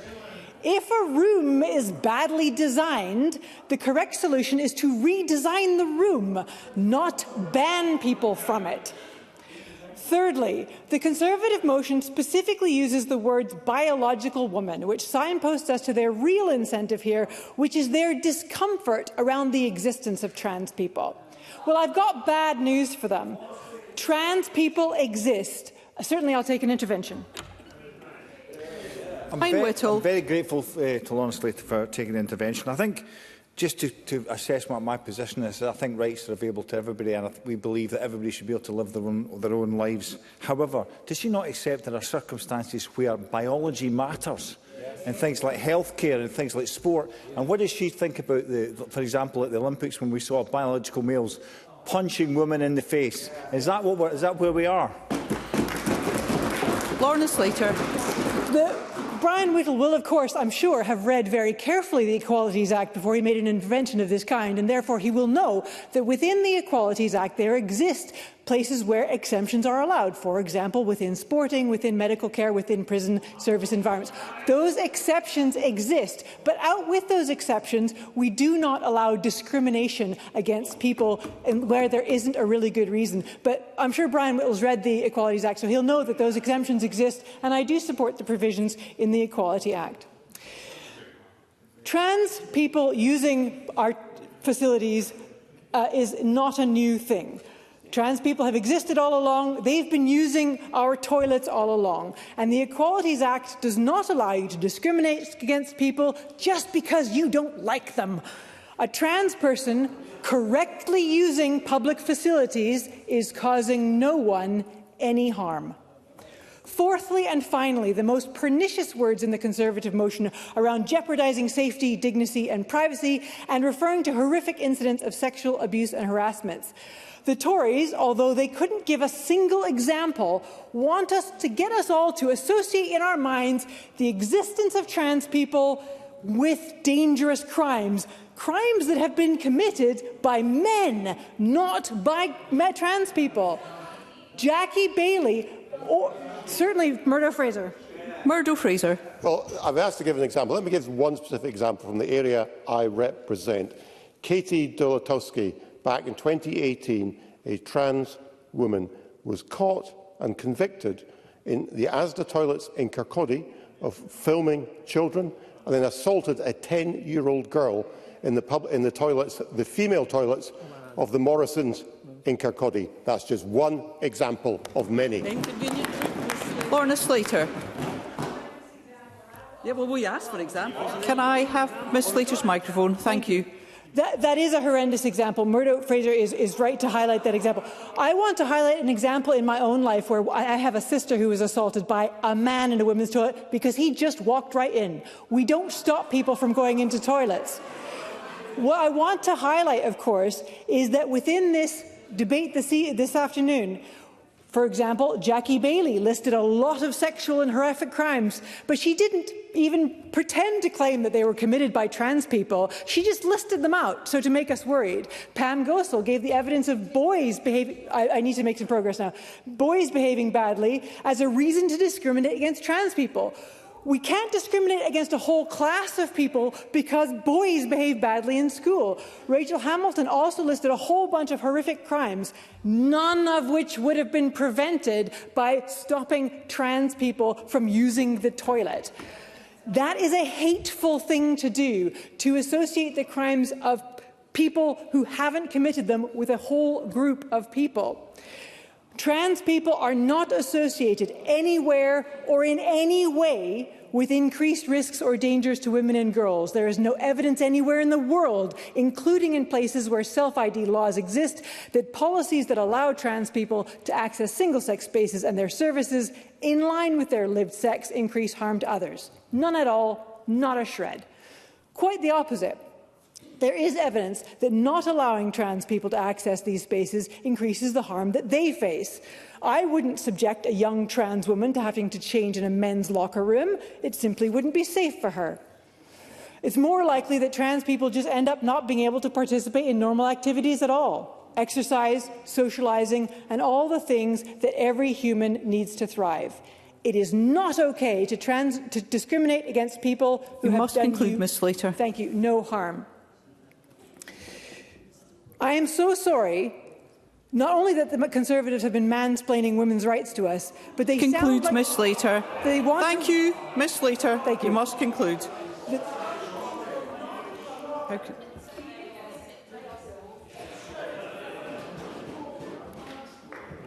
Thank you. Before I call on Paul O'Kane, I would just remind all members that it's a matter of courtesy to the Chamber that where members have taken part in a debate, they are in the Chamber for closing speeches. And I call on Paul O'Kane. Thank you very much, Presiding Officer. And I rise to sum up the debate that we have had this afternoon on behalf of the Scottish Labour Party. And I think I'll begin, as my colleague Claire Baker did in her contribution, by stating that I think it's been important to focus on facts and what we know to be the case, and indeed the legal position. And I think that that was something that has been outlined by many of the speeches this afternoon, indeed the speech of my colleague Jackie Bailey in opening, trying to set in context the legal position that we recognise here today. And I think also we've heard much about an acknowledgement of the need to balance the rights and protections that exist in the Equality Act. I think we've heard that from across the chamber this afternoon. We've also heard the importance of acknowledging the validity of perspectives that have been raised by women and girls who are concerned about their safety, and the range of issues that sits within that, which have been covered in many speeches this afternoon. And I think also we have heard the importance of affording dignity and respect to trans people and to everyone who uses and relies on our public services here in Scotland on a daily basis for a variety of needs. And indeed, I think I have always tried to say that we must have respect in our debates, and indeed that applying general pejorative terms to whole groups of people is wrong, and I think does a disservice to many of the debates we have tried to have both this afternoon and over a period here in Scotland. I think we've heard a number of important contributions this afternoon, recognising, I think, some of the polarising language we often hear and some of the challenges therein. We heard that indeed from the Cabinet Secretary. We've heard about the importance of the law, following the law as it is currently in place, and perhaps practice moving ahead of the law. We've heard that from a number of contributions on this side and elsewhere. Alex Cole-Hamilton's contribution spoke about trying to find a consensus across 4 nations in terms of gender recognition reform. I think that's important. Audrey Nicholl, as convener of the Criminal Justice Committee, spoke about broader work on violence against women and girls, and that was supported by Pauline McNeill in her contribution. So I think a number of important contributions this afternoon. But I will turn to, I think, the practical actions that our amendment has been seeking to develop today. Mixed-sex wards were raised in Jackie Bailey's contribution and in the speeches from this side of the chamber, because it is a policy where I think there are significant challenges, and it is something that the Scottish Labour's 2021 manifesto committed to taking further action to end the common use of mixed-sex wards across the NHS. And that has been a long-held position in this Parliament around the NHS. Certainly when the SNP were in opposition, they were making that case. Certainly it has been raised on several occasions over the years in this place. And it is concerning, I think, that we are still relying on mixed-sex wards in some health settings. And indeed, I think it has been put on record that Dumfries and Galloway are now the only board to have solely single-sex wards, because there are issues within that, I think, about dignity and respect for everyone who uses the NHS, and ensuring the broader points about dignity, privacy and safety.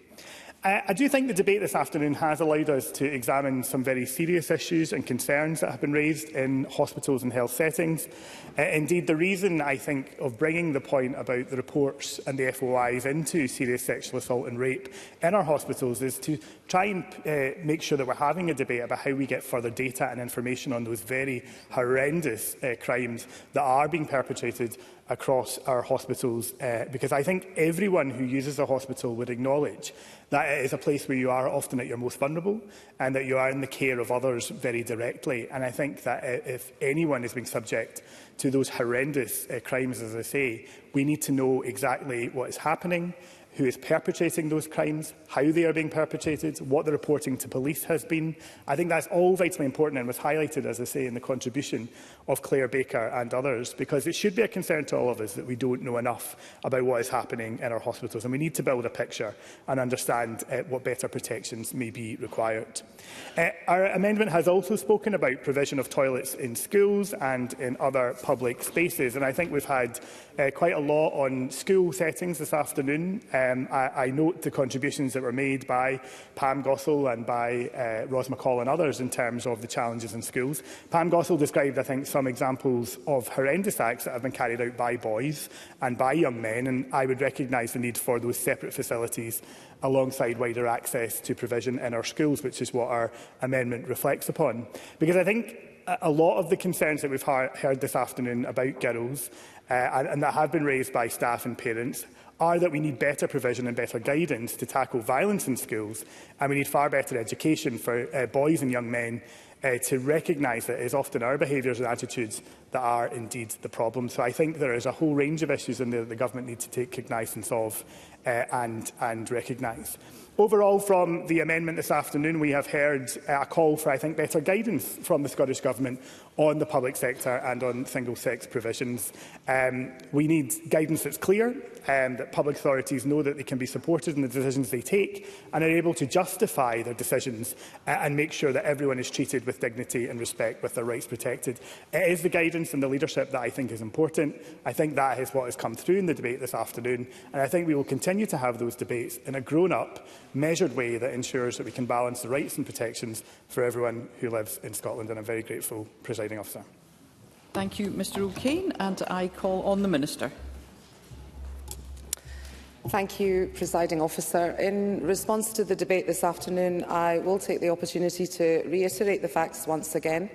The Equality Act of 2010 is generally reserved, and the Equality and Human Rights Commission is the body responsible for enforcing the 2010 Act.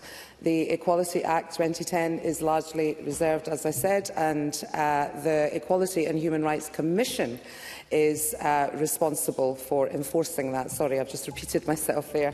The Scottish Government strongly supports the separate and single-sex exceptions in the 2010 Equality Act, and we expect all relevant organisations to comply with the requirements of the 2010 Act and any other legislation in their role as employers. The Commission has produced specific guidance to support organisations in their compliance, such as the statutory codes of practice and guides, including for service providers who are looking to establish and operate a separate or single-sex service. The Scottish Government requires all public bodies to comply with the law, and we welcome the role of the Equality and Human Rights Commission in supporting public bodies with their legal obligations under the Equality Act. Much has been said in this debate on the protection of women. I want to reiterate the actions we are taking to support and empower women in Scotland. Gender equality is at the heart of the Scottish Government's vision for a fairer Scotland. We want women and girls to be empowered to exercise equal rights and opportunities, have equitable access to economic resources and decision-making, and live their lives free from all forms of violence, abuse and harassment. We continue to take forward work to protect, promote and improve gender equality, recognising intersectional inequality in Scotland. And to achieve this, we are working to deliver and implement the ambitious recommendations from the First Minister's National Advisory Council on Women and Girls, alongside the Women's Health Plan and Equally Safe. Through collaborative work on the period products, Free Provision Scotland Act 2021, access to free period products is enshrined in law for anyone who needs them, building on Scotland's world-leading work in this area. Violence against women is a fundamental violation of human rights, which is why we are implementing a strategy called Equally Safe to prevent and eradicate all forms of violence against women and girls, and to tackle the underlying attitudes that perpetuate it. And I had the honour of visiting women who are demonstrating excellent work with young women between 16 and 24 in that area who are experiencing violence and are at risk of suicide.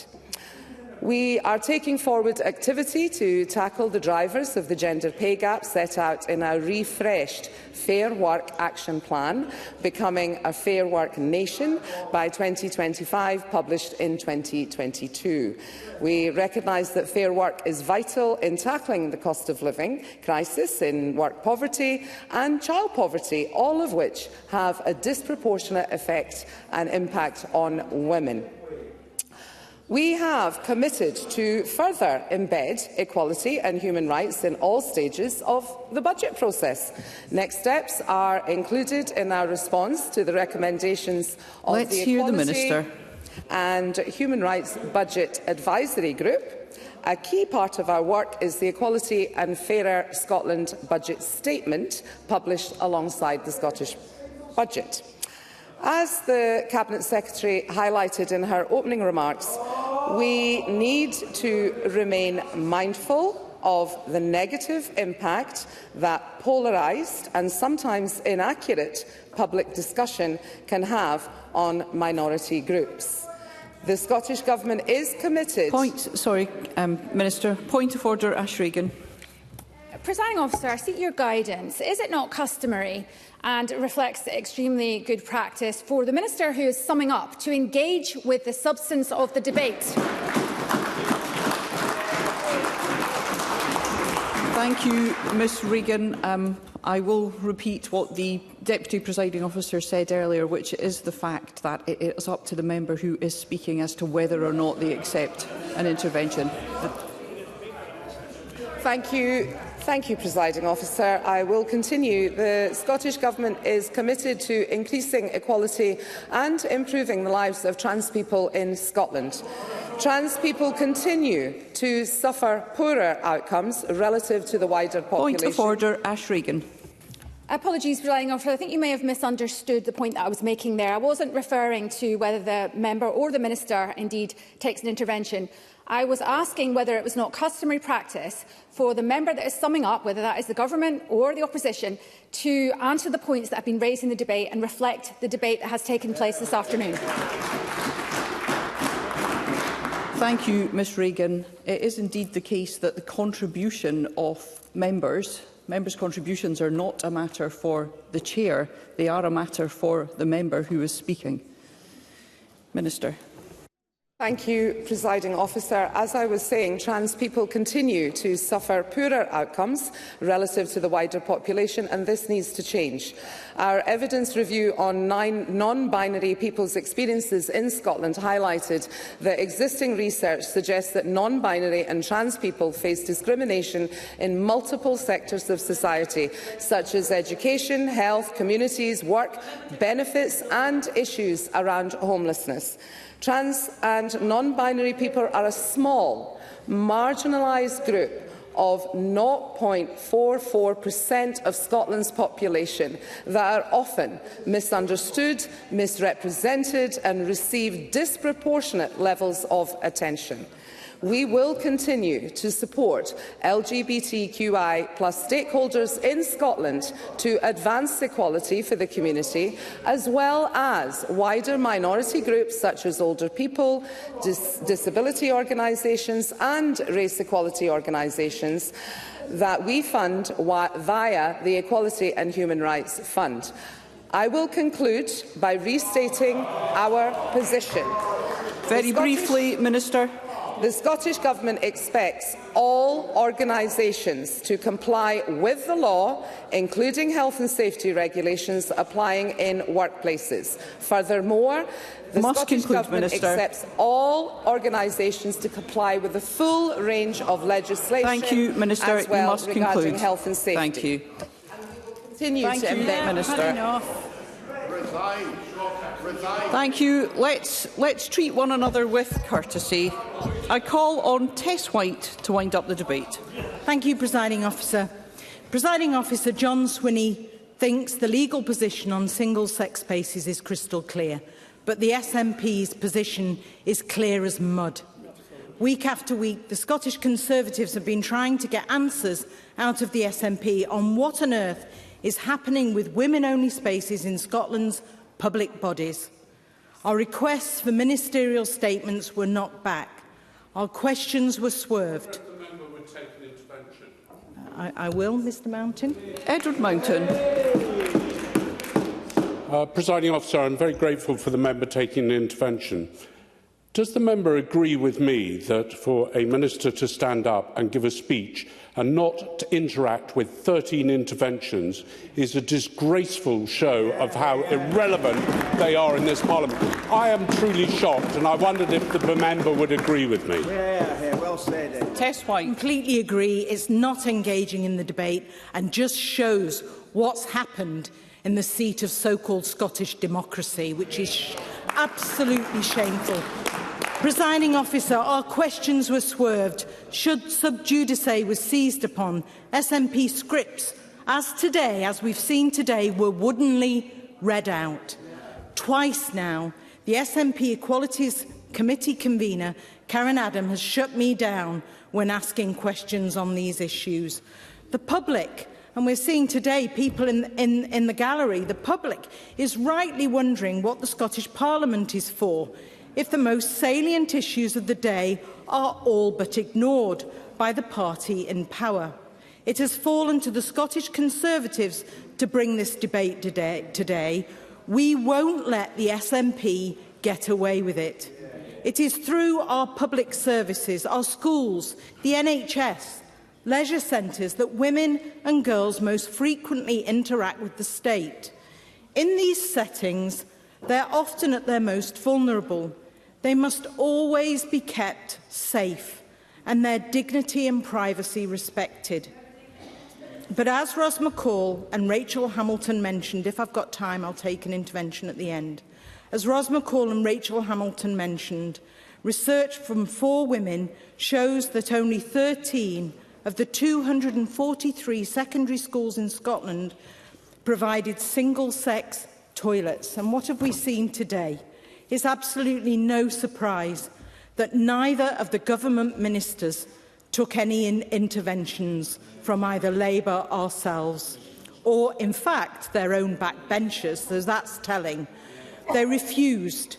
This is a government that won't tolerate scrutiny unless it's on their own terms. Lorna Slater, Presiding Officer, I would say to Lorna Slater that there is no way you can equate someone's bathroom at home with a toilet facility in the NHS. It's absolutely absurd. And, Presiding Officer, the only person who used the word hate today was Lorna Slater. And I'm glad to hear that Paul O'Kane brought it back, because Paul O'Kane talked about the need for facts and the balance of rights. Paul O'Kane talked about the importance of dignity and respect in debates.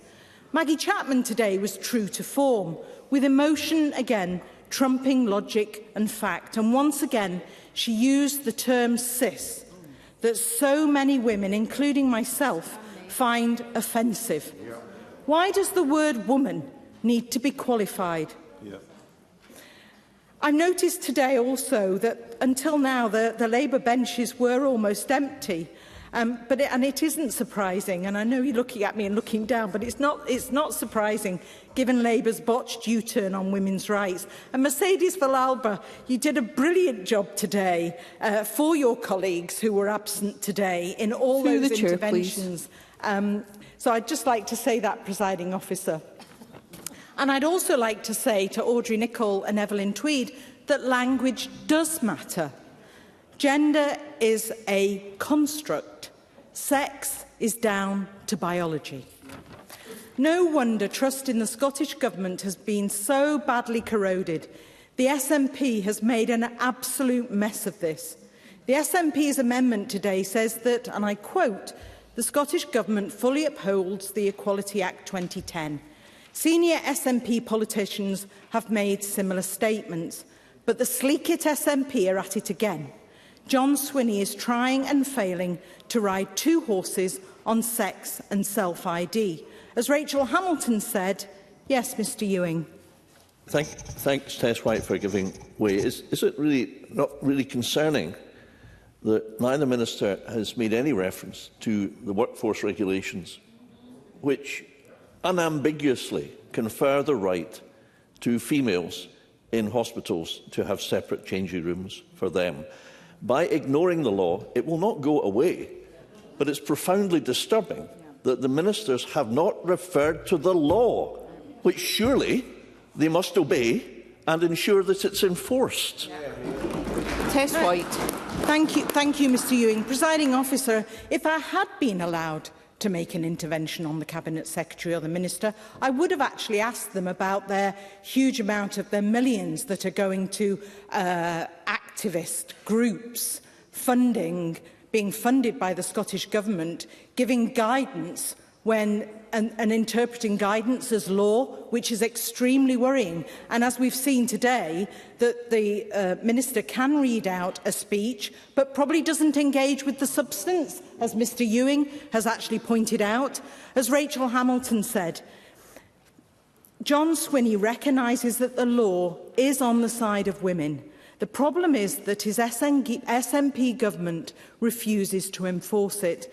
And lest we forget that this SNP government has been arguing in the UK's highest court that men can get pregnant and become lesbians, or that John Swinney confirmed at the end of February he accepts that trans women are women, or that he doesn't regret supporting the Gender Recognition Reform Bill, which was thankfully blocked by the previous Conservative UK government. Presiding Officer, you cannot have a woman-only space and let biological men have access to that space.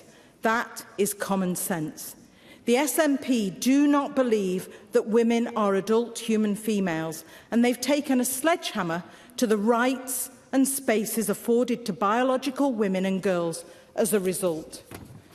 The SNP government, kowtowing to activist organisations like Stonewall, has allowed self-ID to creep into Scotland's public sector for years. The law is being skewed by lobby groups, as I've mentioned, funded by the SNP government. Faulty guidance is becoming policy with disastrous consequences. And it's the result of Nicola Sturgeon's self-ID obsession, who leaves a dangerous and divisive legacy when she stands down in 2026. And as Russell Finlay said, women won't forget that she trashed their rights. The NHS, schools, councils, the prison service, the police, all of them jumped on the so-called inclusion bandwagon at the behest of Nicola Sturgeon's SNP government. Labour did nothing. Equality, diversity and inclusion policies in our public bodies have become exclusionary for women. This is why we need leadership and clarity from the SNP government. And finally, Presiding Officer, that is why the Scottish Conservatives are calling on John Swinney to issue a directive requiring public sector bodies to provide single-sex spaces for biological women and girls in line with their legal obligations. After eroding our rights and relegating our needs for years, it's high time the SNP put women and girls first. Thank you.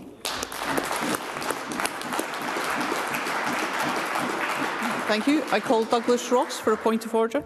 Very much, Presiding Officer. On a point of order, the SNP Cabinet Secretary who opened today's debate on behalf of the Government and the SNP Minister who closed the debate on behalf of the Government earn a combined salary of £232,637 of taxpayers' money.